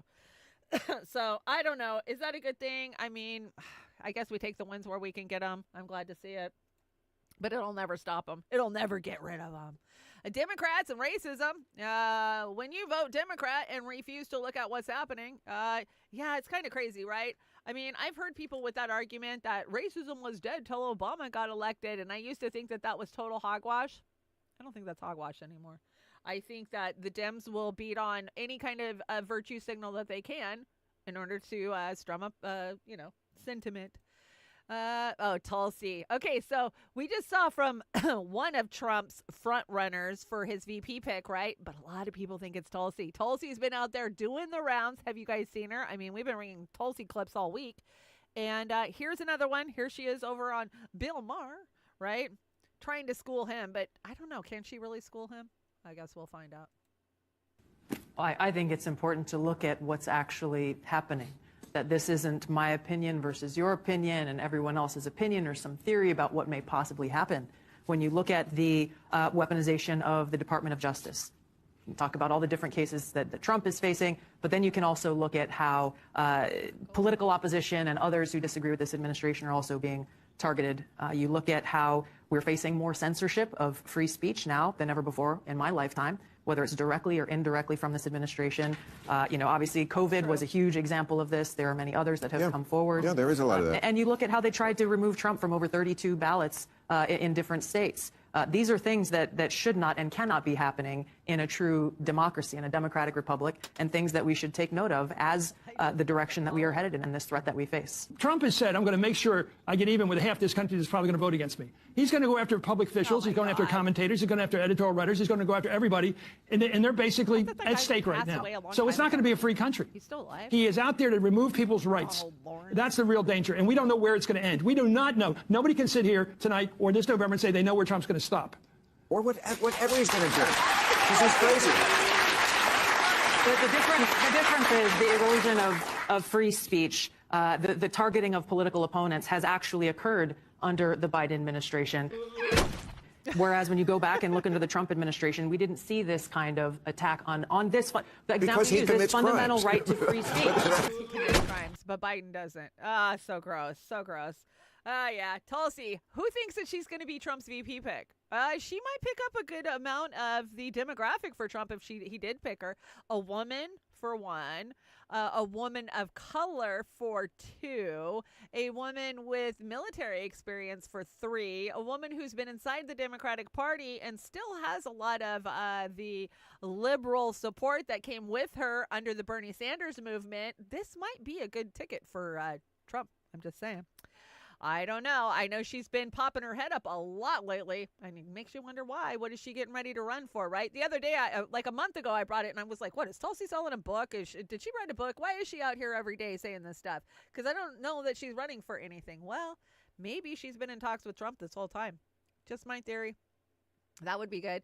Sabby says, breaking news, Uber Lyft to pay Massachusetts drivers $32 minimum wage during rides under a $175 million lawsuit.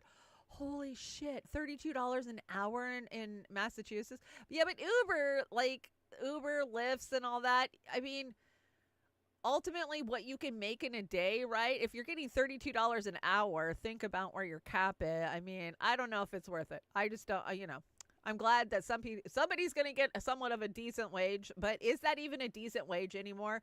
Or is that just the minimum wage now? Pretty much, right? If you were fairly compensated based on the prices of goods, you'd be getting $32 an hour. So I just picked up your order. I'm on the way. Did you guys see this thing where Uber Eats and Lyft is going in and buying alcohol for minors and having it delivered because they're not checking? Because you can get that. It's like bottle delivery. It's like bottle service almost. And here in Washington, some Uber driver went and bought alcohol. Some kids delivered it to some kids. And then they went and they find the store that sold it to the Uber driver. Even though the Uber driver was over 21, showed ID, the store did everything legally to sell that alcohol to that driver. How did they know that that driver was going to go get into his car and then go deliver it to some minors? They didn't. So I think we're going to see a lot of pushback on that rule, and I have a feeling that's going to get changed because that's bullshit. Total bullshit. Me trying to figure out how prices at Taco Bell went up 438.2% over a period of time where inflation only went up 46.4%. Yeah, look at that. I mean, we've talked about this so many times. Taco Bell, what the hell? You're just shooting yourself in the foot. You used to be where college kids and broke people ate. Not anymore. Nobody can afford to eat there. Who's going to spend $30 on 2 Taco Bell tacos, beefy burritos? Not me, man. Let's see. I mean, it's a drag and we're all busy, but there's going to need to be some kind of revolution. Come on. Can we figure it out? I'll organize. I'll make potato salad. Let's do this. I'm ready. I'm more than ready. But who knows what we'll see in the next couple of months. This is what bird flu looks like under a microscope. It looks like money. It does look like money. Crazy how it looks just like money. Doesn't it look just like money? Oh, I don't know. These viruses, they're so crazy, especially when they're created in a lab. You just never know. Okay, so I'm a little worried about this clip, but I'm just going to play it because I think it's an important conversation, and I'm just going to tell you right up front, I have been told that the jab is safe and effective. Okay, here we go. Hi, my name is Aisha Gökner-Chanal. I was one of the few people in the legal sector who took on the TGA and the rest of the government establishment for government corruption and medical corruption. My question to you is, as a person who is not vaccinated, who did not take a single COVID-19 vaccine, why isn't there a research done 3 years in now comparing the immune systems of those who got the first dose, the second dose, and the third dose, and the aftermath, and the latency periods, in comparison to how the non-vaccinated are faring right now? We have a society that is chronically ill in winter season, and it is not the unvaccinated. Thank you very much. Robert, why don't we give that one to you?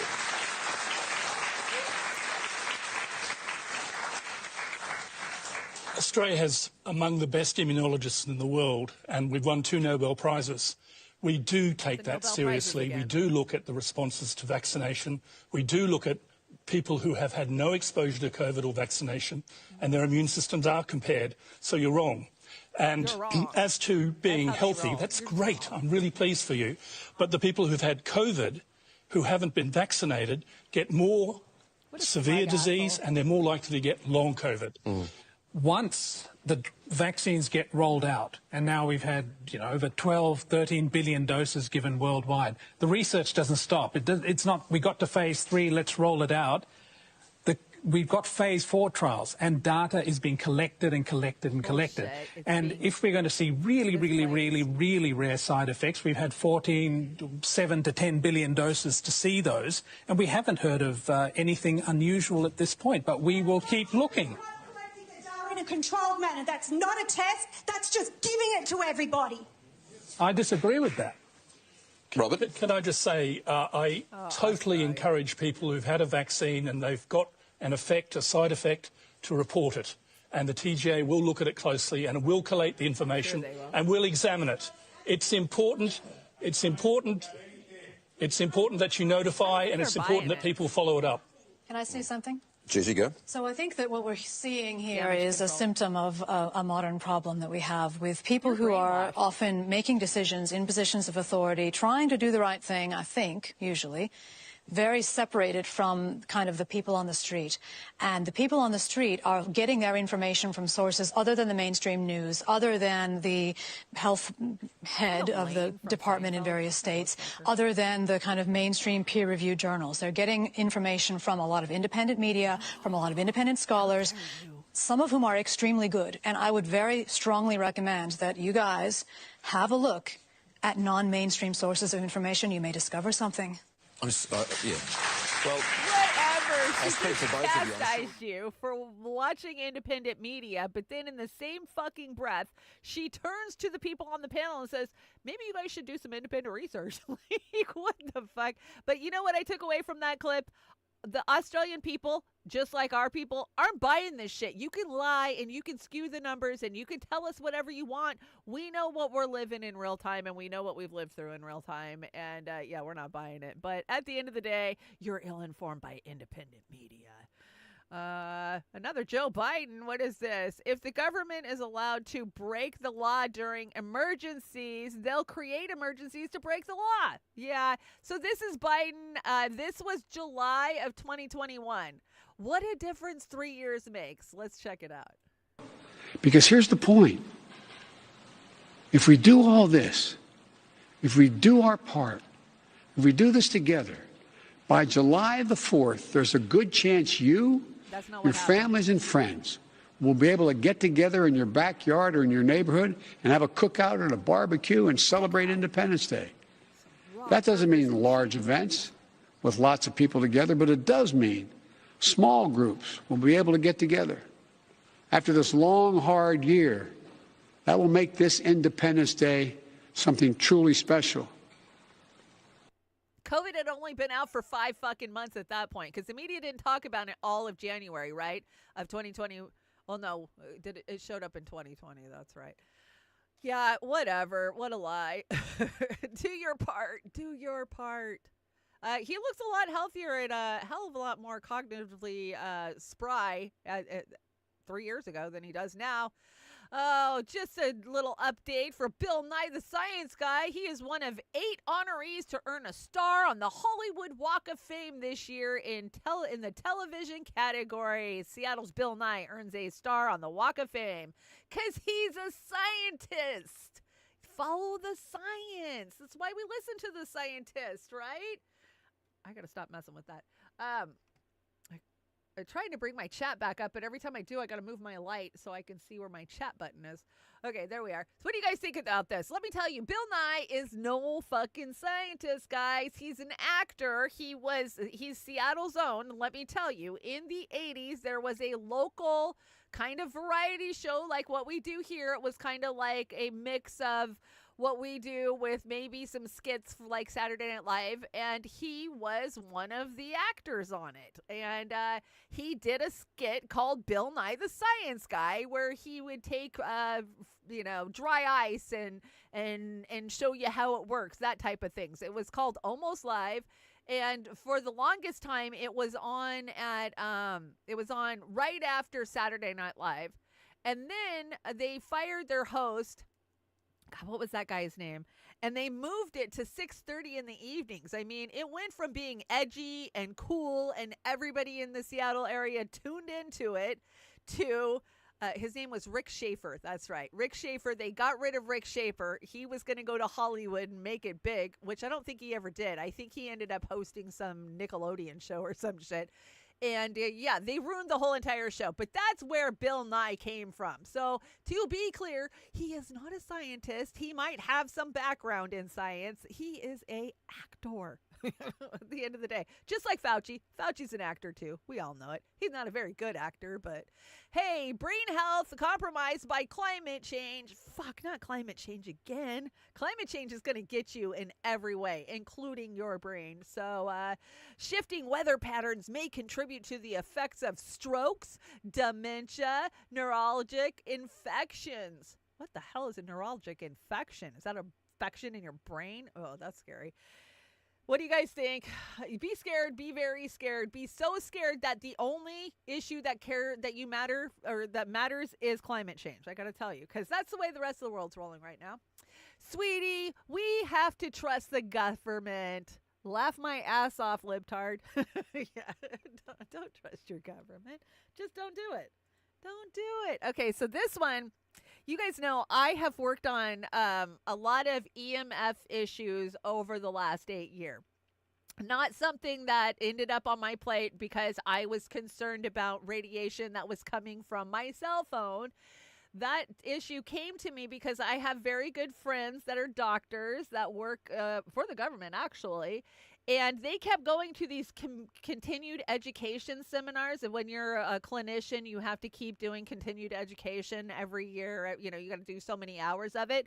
And she came back from a conference over on the East Coast with her mind just blown, like freaking out, like you got to understand what is coming off these cell phones. And I'm like, cell phones have been around for 20 years. You know, if it was a problem, don't you think somebody would have said something by now? Don't you think a scientist would have been like, well, you know, time always tells the truth. And that's exactly what we're seeing with how dangerous the cell phone can be. You know, my doctor friends always telling me, use your speakerphone. Do not ever put that thing up to your goddamn head. Never put it up to your head. Never sleep with it. Well, I'm bad. I sleep with my phone. You guys know I always got something going in my ears while I'm sleeping. So check this out. This is a little scary. This just turned to not funny now. Do you know what happened? I just came back from the doctors and got my results from the hospital and my doctor. Guess what? See this? I'm talking cancer. See that? See that right there and there? It's carcinoma. It's cancer from using a cell phone. This is coming to the stuff. Radio frequency modulated electromagnetic fields, REMFs, increases circumscribed glucose turnover, elevates critical excitability upon motor-evoked potentials. I have hand cancer and brain tumors now. Long-term cell phone use to brain tumor risk. This is nuts. I said, how far do I keep my phone from my head? How long is it in my hands? Do my eyes water? Elevates cortical excitability? I mean, this is what I'm dealing with. Do you guys have any of those symptoms? Is it just me? I don't know. How sad, and how much sadder is it that our government is in bed with these big telecommunications company like Verizon and AT&T. You're never going to get told the truth. You're never going to know the truth. And I mean, yeah, we can speculate. Okay, so maybe this guy lived under some power lines and that's where it came from. Maybe it didn't come from his phone. But even if it did come from his phone, do you think the government's going to tell you? No, they're not. So just take it upon yourself to be smart and wise. I know Snorky's in the chat today. Snorky, what do you think about this story? Let me know. Send me an email. I know you will. A lot of people seem to think that this... Now I can't not hear Chanda. Did you guys lose my sound? Hold on. Mic check. 1 2 1 2. I look like I got sound. My mic's on. Oh, my mic isn't on.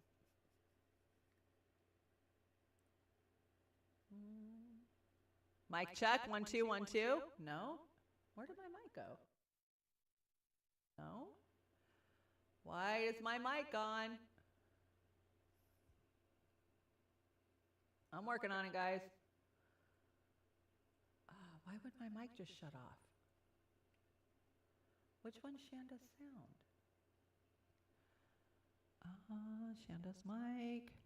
Mic check. 1 2 1 2. You got me back? Wow, that was weird. Everything disappeared out of my studio. I don't know what just happened, but yeah, Snorky, if you're out there, let me know what you think about this story. If you guys could hear it, sorry about that. I really don't know what got turned off, but it's on now, so I think you guys can hear me. Can you hear me? Sound is there, but increase your volume. Okay, Catalytic, thank you. There we go. Is that better? Mic check. 1 2. That is so weird. What happened to my audio? Just disappeared on me. Why am I so low? I've got everything cranked. That is weird. Here, I'll turn it up on the solo. Maybe that'll work. I gotta find the button though. Is that it? Is that it? Phil. Mic check. 1 2 1 2. Mic check. Nope. Come on. Mic check, 1 2 1 2. Is that better? It looks like it's better. I can hear it in my ears. So hopefully that helped you guys out. I don't know what happened. That was just weird.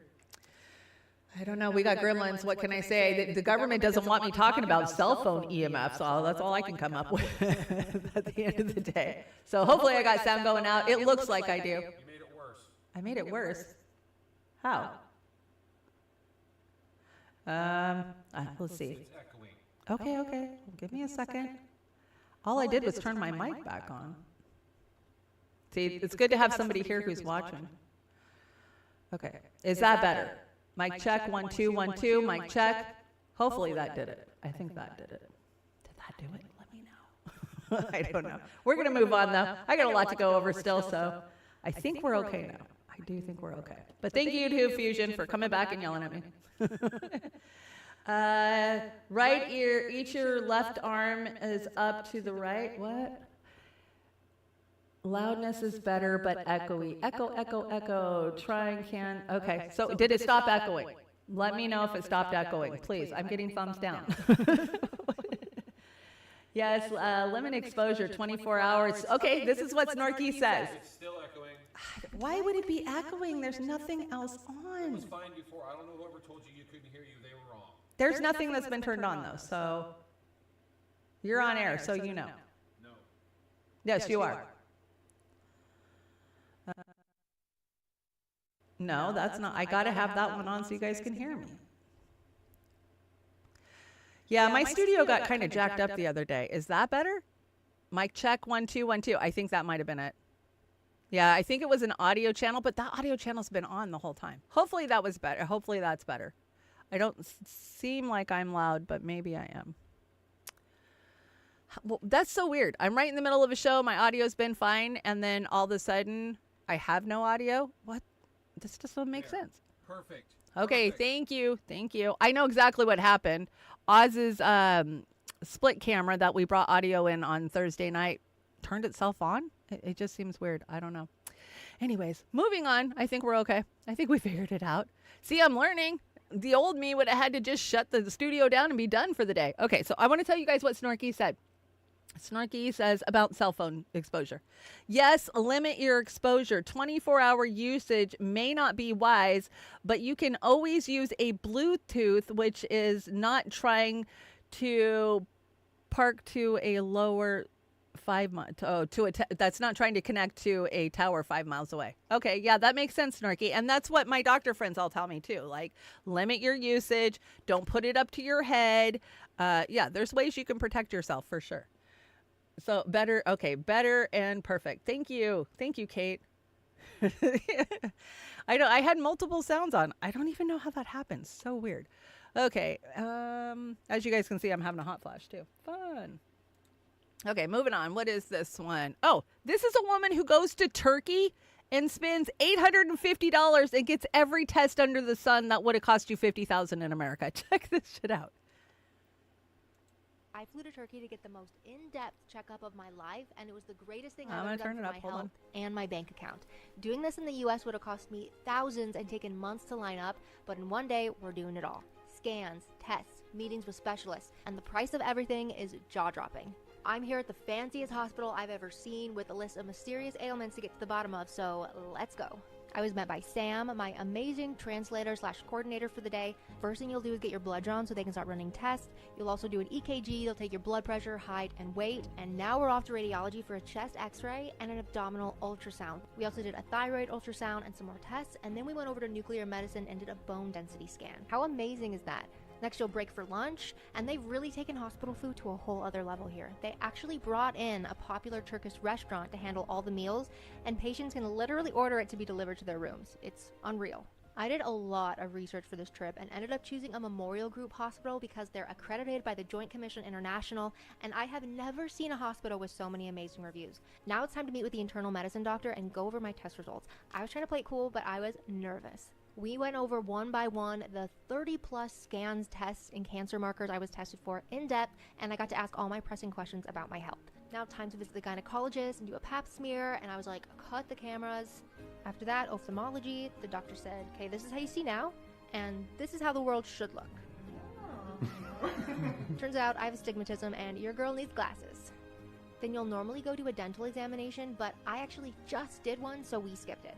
Now cardiology, so I did a stress test and a chest ultrasound, which may have been my favorite part of the entire day. I got to see my heart beating in my chest. It was incredible. This is why I love health tourism, because I would never be able to afford this level of care in the United States. And this entire full day package only cost $810.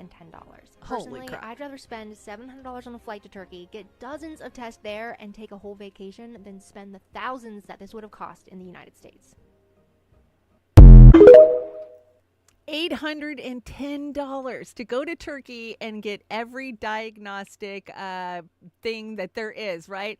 In America, you can't even get that stuff. Like, if you ask for it, you're not getting anything. This is crazy. It's just freaking crazy. It's so crazy to me that my mic looks like it's off now, but you guys say it's on, so I'm going to say it's on, right? Isn't that crazy? Holy crap, $810. And she got to go to the eye doctor, and she could have gone to the dentist, and she went to the gynecologist, and she got all the testing that poor people don't get in the United States, right? If I go in and tell my doctor that my heart's acting up and being weird, he'll be like, oh, it's just anxiety. You don't need no tests. We're not going to do no looking. We'll run your blood work, and if you got some markers for a heart attack, well, then we might take a look at it. But other than that, fuck off. Like, that's American healthcare. That was just shocking to me. And I've always wanted to go to Turkey anyways, so that would be cool, right? I did hear a story about somebody getting robbed. Scott Ritter got robbed in Turkey once. I was like, maybe I don't want to go to Turkey. I want to go see the cats of Istanbul. More fake food.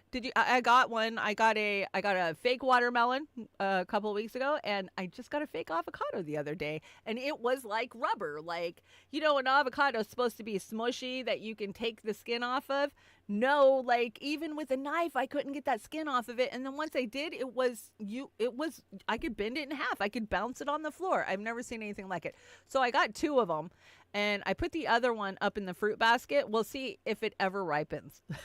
I'm kind of doing an experiment in my kitchen to see. But it's not just fruit anymore. It is meats, too. We've talked a lot about the fake meats that are making their way to the supermarket. But check out these fake fish. Oh, my gosh. This is so gross. The whole piece of fish. Just gone. Look at that. It's like...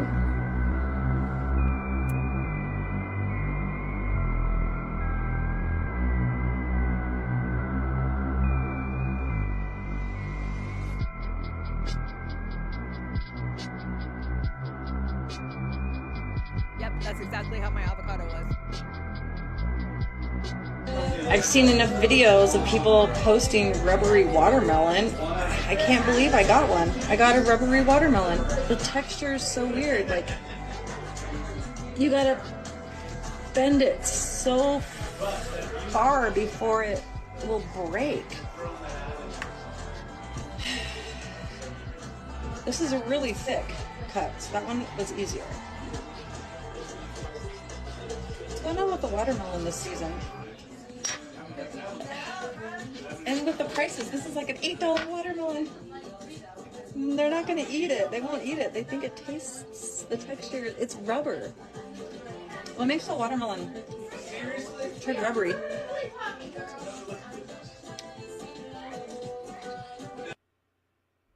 Gross. Who wants to eat that? I don't know what is going on with my studio. Like, half of my buttons aren't working now. I'm losing audio channels. It's something in real time. I don't know. We'll figure it out, though. Let's see. Elon's birthday was this week, and a bunch of AI-generated birthday wishes were just gag-worthy, but we're going to go ahead and skip it for time. Did you guys see Target? Yeah, Target is totally on the Baphomet barbecue. You know you want a Baphomet barbecue, so hurry up. Go get your Baphomet barbecue supplies at Target only, and you can get... the Baphomet floaty and the Baphomet barbecue, but don't ever leave out the lawn chairs, right? You got to have the Baphomet lawn chairs. What? Please tell me this is AI generated and it's not real, please. But you never know with Target. Target does some crazy shit, so they are losing money. Losing your money in a divorce and still becoming the richest man in the world, again, proves that we can take 90% of their wealth and they'd still be fine, right? Right? He's still the richest man in the world after his wife took half his money. Oh, so gross. So normalize saying wealth hoarder instead of billionaire. Yeah, wealth hoarders, because that's what they are. They're wealth hoarders. And let's see, what did I hear? I heard that if you take the top 10 wealthiest, okay, so the average pay, if you take everybody in the United States and you average it out, the average pay is $75,000 a year. But if you take the top 10 billionaires of the country out of that, we all drop down to $30,000 a year. Makes sense, huh? McDonald's rotten fries. Aren't fries supposed to be just potatoes, salt, and cooking oil? McDonald's french fries contain a list of toxic ingredients. Yeah, I'm not even going to sit here and read all of them to you because, ew. But, and then the rats go and they eat the poison thinking it's food. Ha yeah, exactly, right? I did have a nice little fluoride one on here, but that's how you kill rats is with fluoride. Did you know that? Yeah. It goes perfect with that meme, but I didn't get it on here, so. Oh, do you guys see there's a hurricane coming? Hurricane Burla, it's Beryl. What kind of name? Beryl. Anyways, it looks like it might be a category 4 when it comes smashing into Cancun in New Mexico, I think is where Mexico is where it's headed. But we'll see. We'll keep an eye on it. And then there's another one right behind it. So hurricane season is in full swing. We are at B, so we're right at the beginning of it. And I have a feeling it's going to get bad this year. Not like they can control the weather or anything, right? And I can't believe you think chemtrails are condensation. Yeah, exactly. They are not. They are not. This is interesting. Did you know that Thomas Jefferson might have been a serial killer? Yeah, we've known this for a while. So there is a possibility that Benjamin Franklin, it was Benjamin Franklin, my bad, was a serial killer in 1998. Over 200 years after Franklin's death, his London home was being converted into a museum when workers suddenly stumbled upon the bones of 15 human bodies hidden in the basement floor. Some believed that they were used for medical studies in an underground illegal medical school. So they were... Some say, they were cadavers. Remember, you could, back then they would body snatch you and sell you to some medical school. Yeah, right. Or was he just a straight up serial killer? Was he just like taking randos and, hey, I'm going to do an experiment on you? I don't know. I guess we'll never know. But isn't that interesting that they found 15 bodies in his basement? I mean, I knew this, but I was looking at the Illuminati or the Freemason sign. Of course, he was a Freemason, right? They all were Freemasons at the end of the day. I think we have a little Freemason thing here. What is this? The evil is deep. Let's check it out.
Conspiracies. What are you talking about? But that is a little mind-blowing that the Masonic temple sign, the Mason sign, is 2 crosses upside down. And who else sports the upside down cross? Oh, the Baphomet, the Satanists. That's right.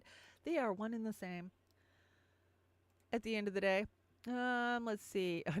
Did you know this? Okay, so I brought you a clip last week of Stonehenge being desecrated, right? Somebody sprayed a bunch of orange chalk or some shit on that. Did you see him? There was people out there tackling him and stuff like, no, don't ruin the national monument. Yeah, but you know what? this isn't the actual monument. Did you guys know that? It had been rebuilt in the 50s. I'd always heard that it had been rebuilt, right? Like, oh, well, they picked a bunch of the stones up and put them back in the ground. That's what I figured. No, that's not what happened. Like, they totally fucking made this up. Like, check this video out.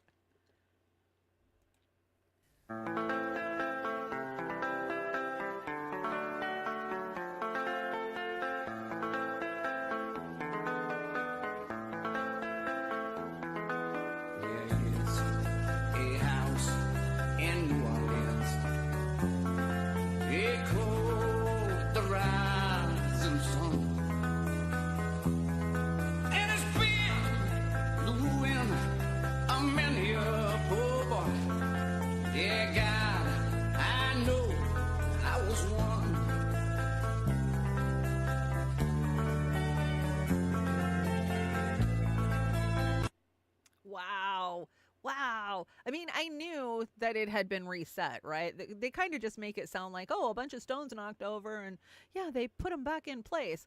But when you actually look at the way some of the concrete is formed on those, there was never even a stone there. They made the stone to put it there. So that's just my conspiracy. And yeah, I don't know if the mud flood, I've looked into all of that and I just don't. I'm sorry, I'm not there yet. But for those of you who are there, please send me links.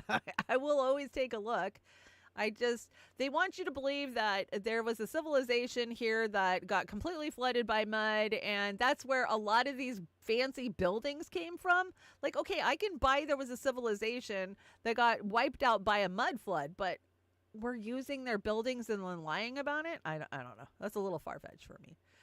I don't know about you. The edibles weak as fuck. 2 hours later, woman accidentally joins search party looking for herself. I wish I had edibles that good. Damn.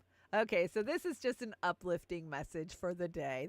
I'm always going to have a Zen message on this slide. So here's our Zen message for today. Y'all ever see those videos in New York City in like 1912 and everyone's bustling around on the street? And I think, God damn, they were stressed back then too, man. And now look, they're all gone. And I know that's depressing to think about, but it reminds me of a quote from, I think Anne Lorette said it. I heard Pete Holmes say it. Every 100 years, there's all new people, baby. Every 100 years, all new people. The people we're on Earth with right now, this is our crew, okay?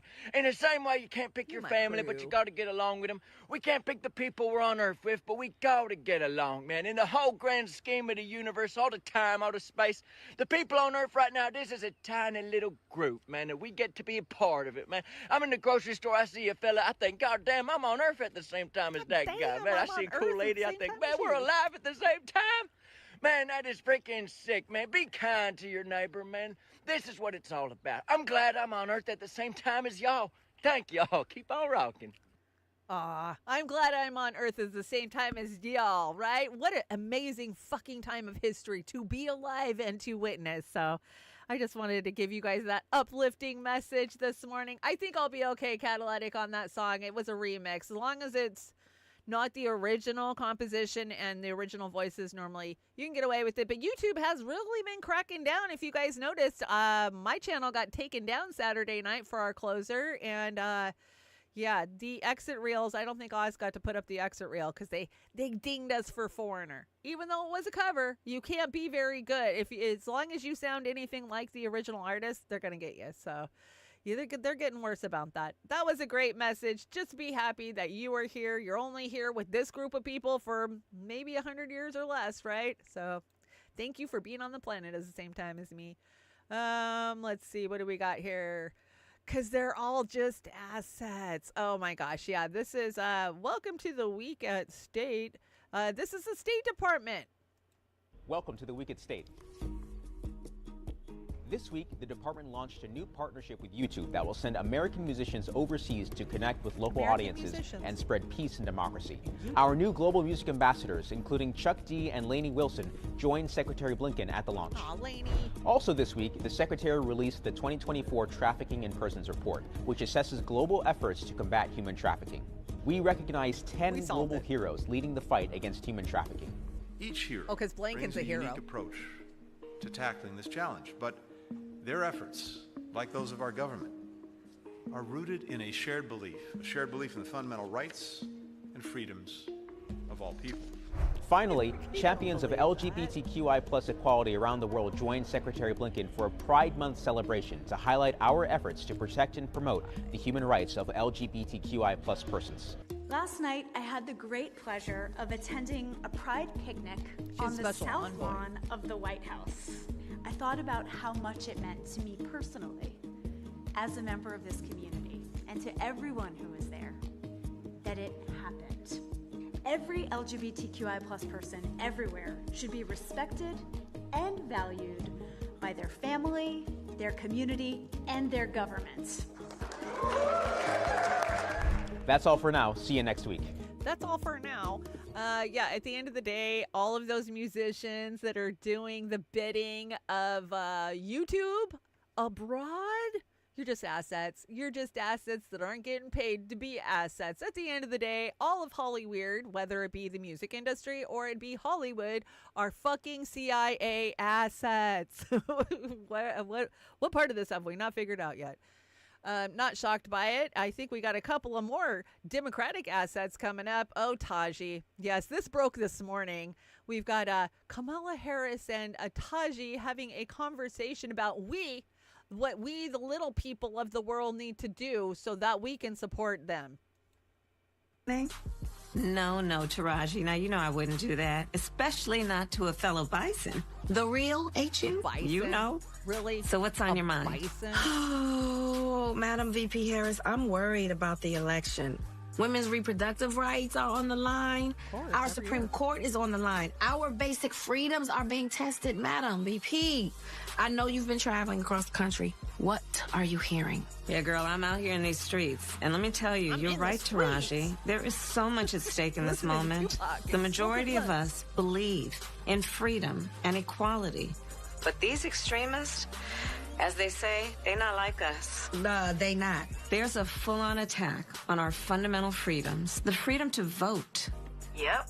The freedom to love who you love. The freedom to be safe from gun violence. The freedom for a woman to make decisions about her own body, not having her government tell her what to do.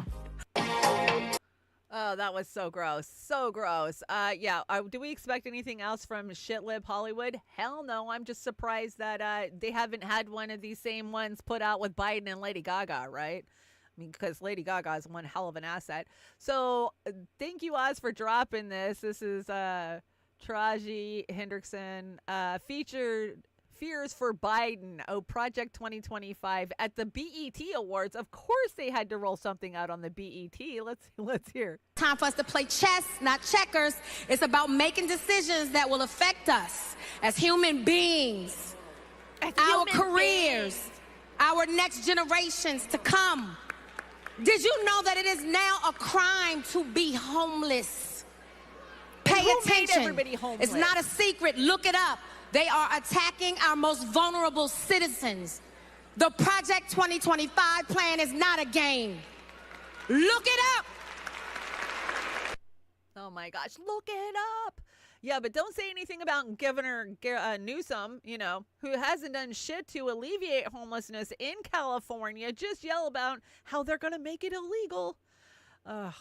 Yeah, we don't want it to be illegal for people to be homeless because when they have nowhere to sleep, right? Just gross. No side is supporting you. No side is fighting for you. Nobody gives a shit about the everyday working people of this country but us. And when we finally figure that out and we come together and stop playing the fucking divisive bullshit game that they've been wanting us and making us play for years, we're going to be dangerous to them. So figure it out. No political affiliation. Let's organize on issues and matters like, a living wage, affordable housing, healthcare, just the things that the everyday working class need, because the upper class already has all those things, right? They don't give two shits about it. Meme Alley. We finally made it to Meme Alley. Let's see what we got. Let's get this party started. How people who can still afford fast food look at the rest of us. Don't eat that poison. But yes, those who can afford that poison, they do look down upon us now, right? Woke journalists on their way to another climate conference. Oh, right? Because they're just as bad as the billionaires and millionaires that are telling me that I need to give up my car and quit driving and only wash my jeans once a month. Did you see this report from the WEF, the WEF? That, you need to wash your jeans once a month because you're killing the planet. Oh, but did you guys see Klaus got accused of inappropriate sexual conduct during the WEF? Yes, just today it broke that he has been saying and doing some pretty creepy shit. Are we surprised? This makes me think that picture we saw with him all dressed in, what the hell was he wearing? And he had a sock on his junk.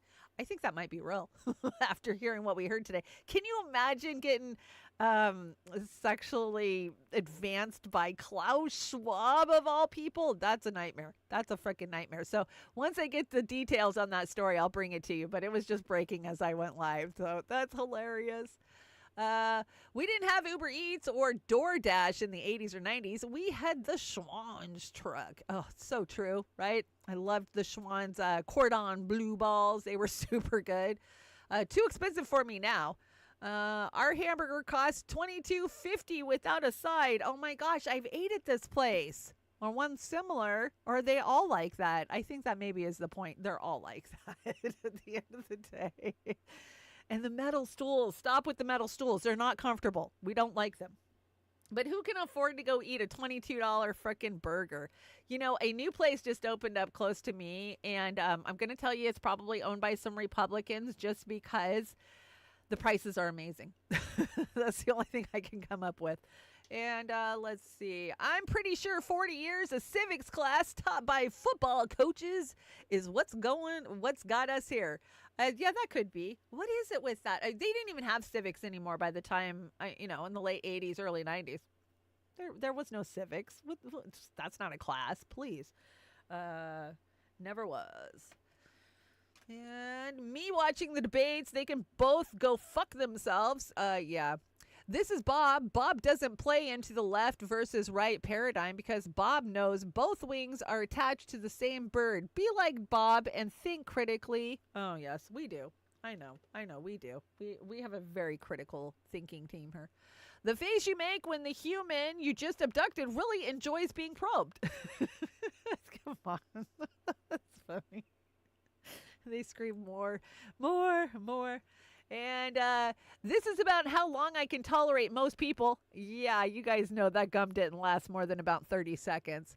And I miss the old days when logic and facts were more important than feelings and delusions. Aw, I do too.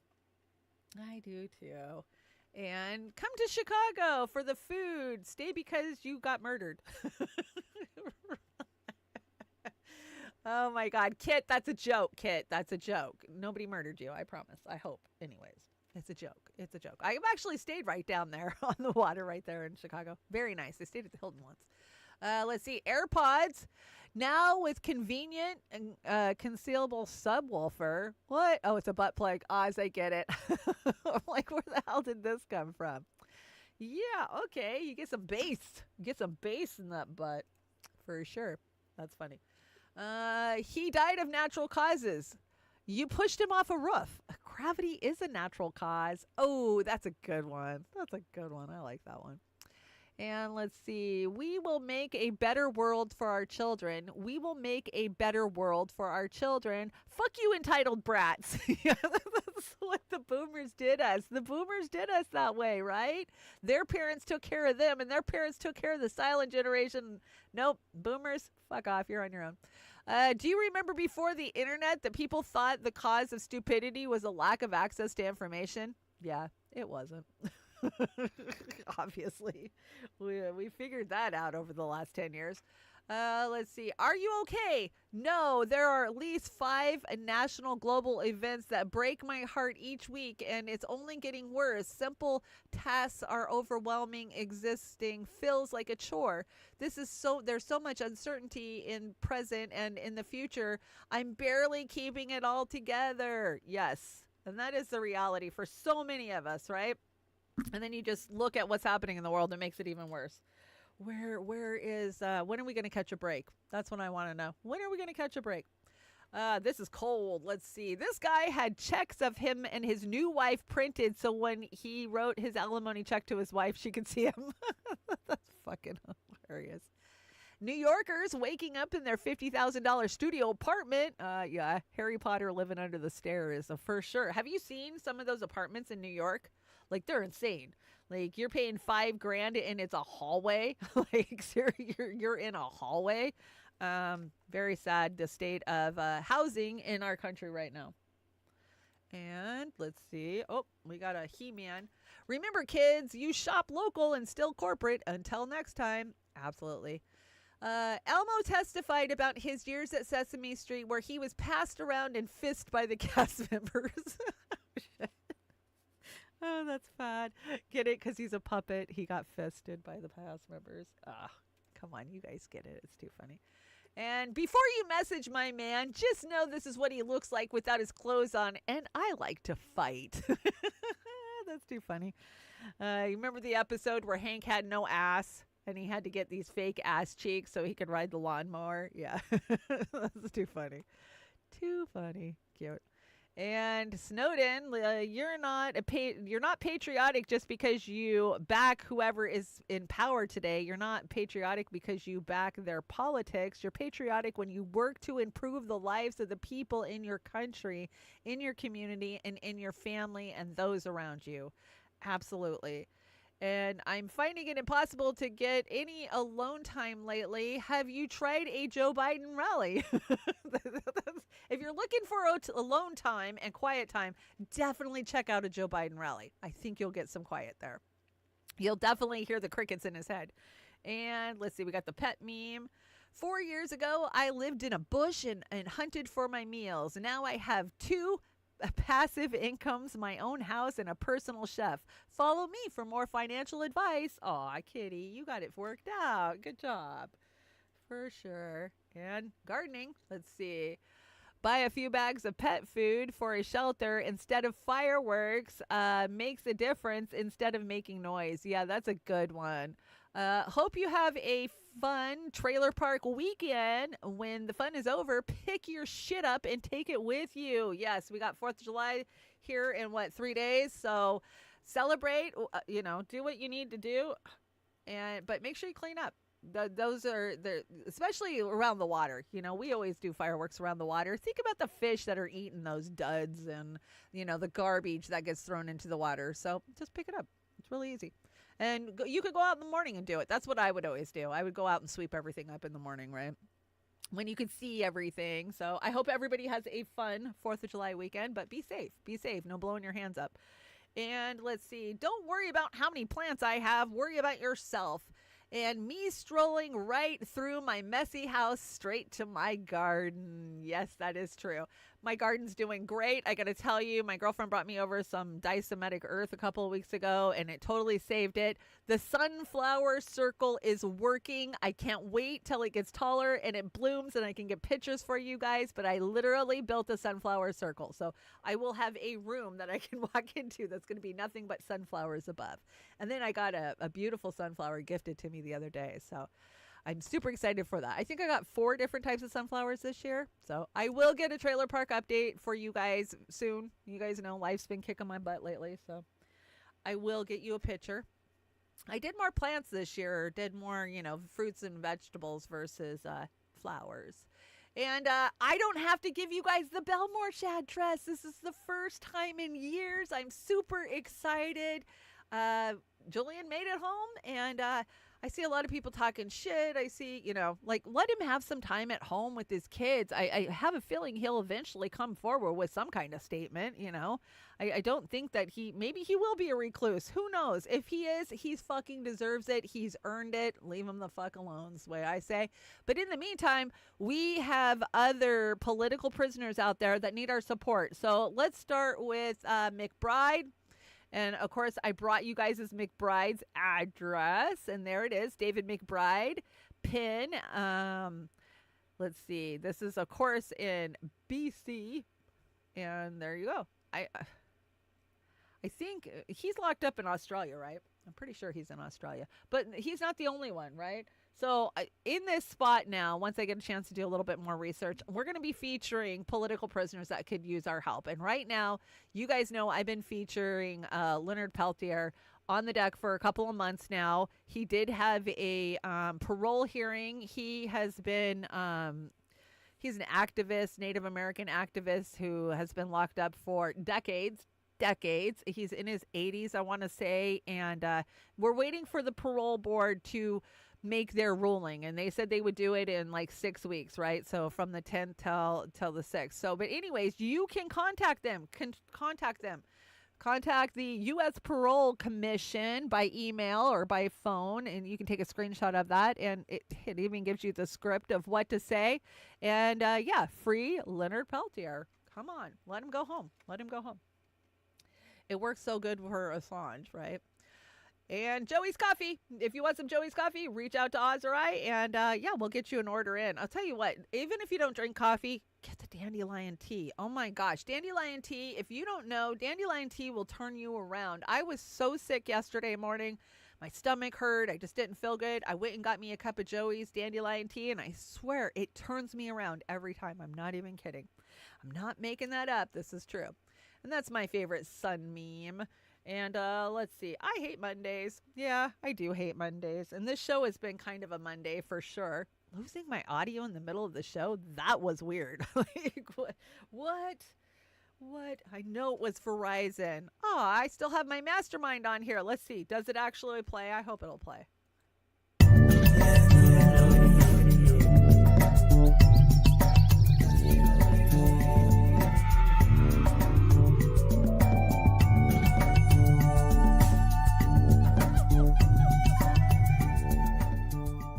That's a great reface that Mastermind made me. Thank you so much, Mastermind. I love that one. That's probably the best sun I'm going to get all summer because I live in a cold Northwest.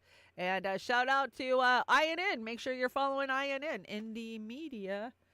And I think we are almost out of here. If you want to help me out, there is my PayPal. You guys know it is the beginning of the month, the end of the month. Always kicks my ass at the trailer park. And now that I have lost 4 income sources in the last 6 months. And that doesn't include how much my donation sources have dwindled under this inflation.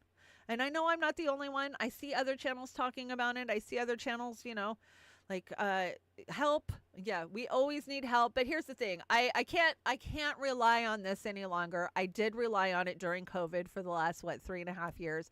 So I am out actively looking for a job.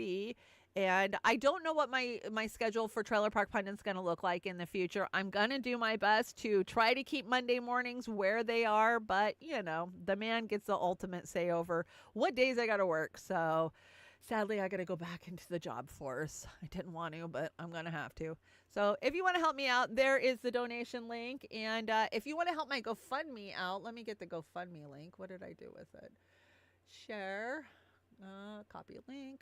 Yeah, I want to drop this link for you guys. Even if you already donated or you can't donate, do me a favor and share it because I could really use some help. And I appreciate it. So there is that one. Let's see. Where's the Rokfin? Hey, Rokfin, what's up? I see you. Paste. Oh, thank you. Aw, Restream bot, you're so sweet. It posted it for me. Anyways, I think we are out of here. I got to go get some groceries, which you know what that means. I got to walk to go get groceries. It's never fun. I'm telling you, my life is kicking my ass harder than it's kicked my life as an entire adult. My car is broke down. My financial situation's changed. Like all of a sudden I find myself like I did in my 20s, but I'm not 20 anymore. So it's not as easy as it used to be. And it sucks. But what else can you do? You just suck it up and get through it. Let me get the chat in here real fast and we'll say goodbye. Where did the chat go? Oh, there. I'll tell you what, I got some gremlins today, man. Pop out chat. Okay. Oh, why is the restream taking over? That's weird. Jilly, thank you so much for joining me. Of course, Kate's hanging out with DC and Catalytic Centaur. Thank you so much for joining me this morning. Mouse SF, good to see you. Gray Walker joins third party. I'm definitely voting third party this time around. Red Angel, you made it to alive. Good to see you. Desert Mantis, thanks so much for joining me. And let's see, who else? Heard the Duke of Great Lakes, welcome. If there's a couple of you sitting without wrenches, I promise I will get you next time. Mariah's mama, good to see you. You guys know I don't have my glasses. Wesley, good to see you, Wesley. How's it going? Grape and Tine, of course, was hanging out today. And Kate, I already got Kate. Salty was here. And then Dingle ate me baby. Thank you guys so much. And Mastermind, of course, Mastermind. And let's check the Rokfin real fast. What's going over on the Rokfin? I gotta find it. Oh my gosh, too many layers today. Jim and Anna Maris, thank you guys so much for hanging out over there. Oh, Anna Maris with a super ray says, sharing the love, head into Colorado for the carnival. You're going to the Third Eye Carnival? Is that what it is? Something like that. It's AM Wake Up, Slow News Day. I think it's the Independent Review that's putting it on. Well, I hope you have fun. Definitely get pictures. Definitely send us stuff. Let me know how it goes and how it is. Have never been so shocked by the rental car prices. Holy crap, $500 for 3 days. It's getting crazy, y'all. It is getting crazy, y'all. Anna, I hope you have a blast. I really wanted to go, but Colorado is beautiful. If you've never been before, holy crap, it's one of my favorite states in the whole union. So have a blast and give our best to the Slow News guys over there because we love the AM Wake Up, man. Those guys are hilarious. They keep me cracking up in the morning. Okay, so we're going out with the cover of Devo, The Girl You Want. You know it.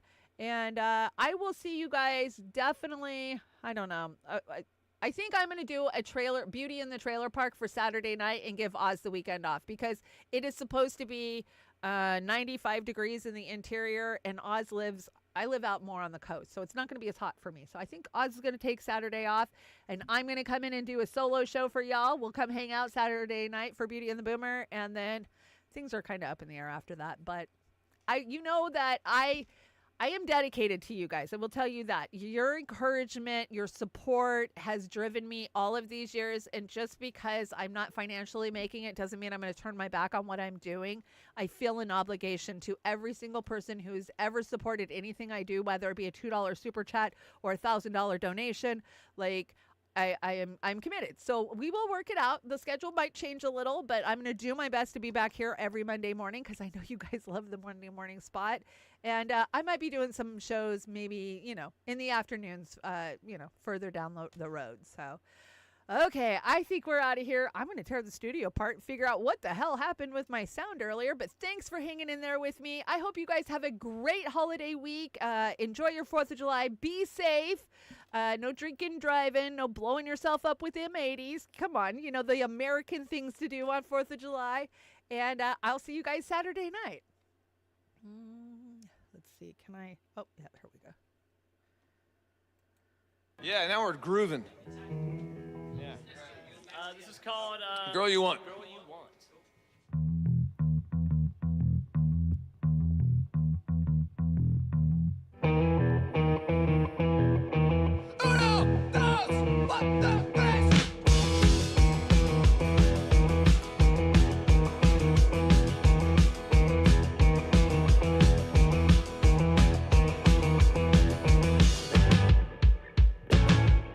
She's singing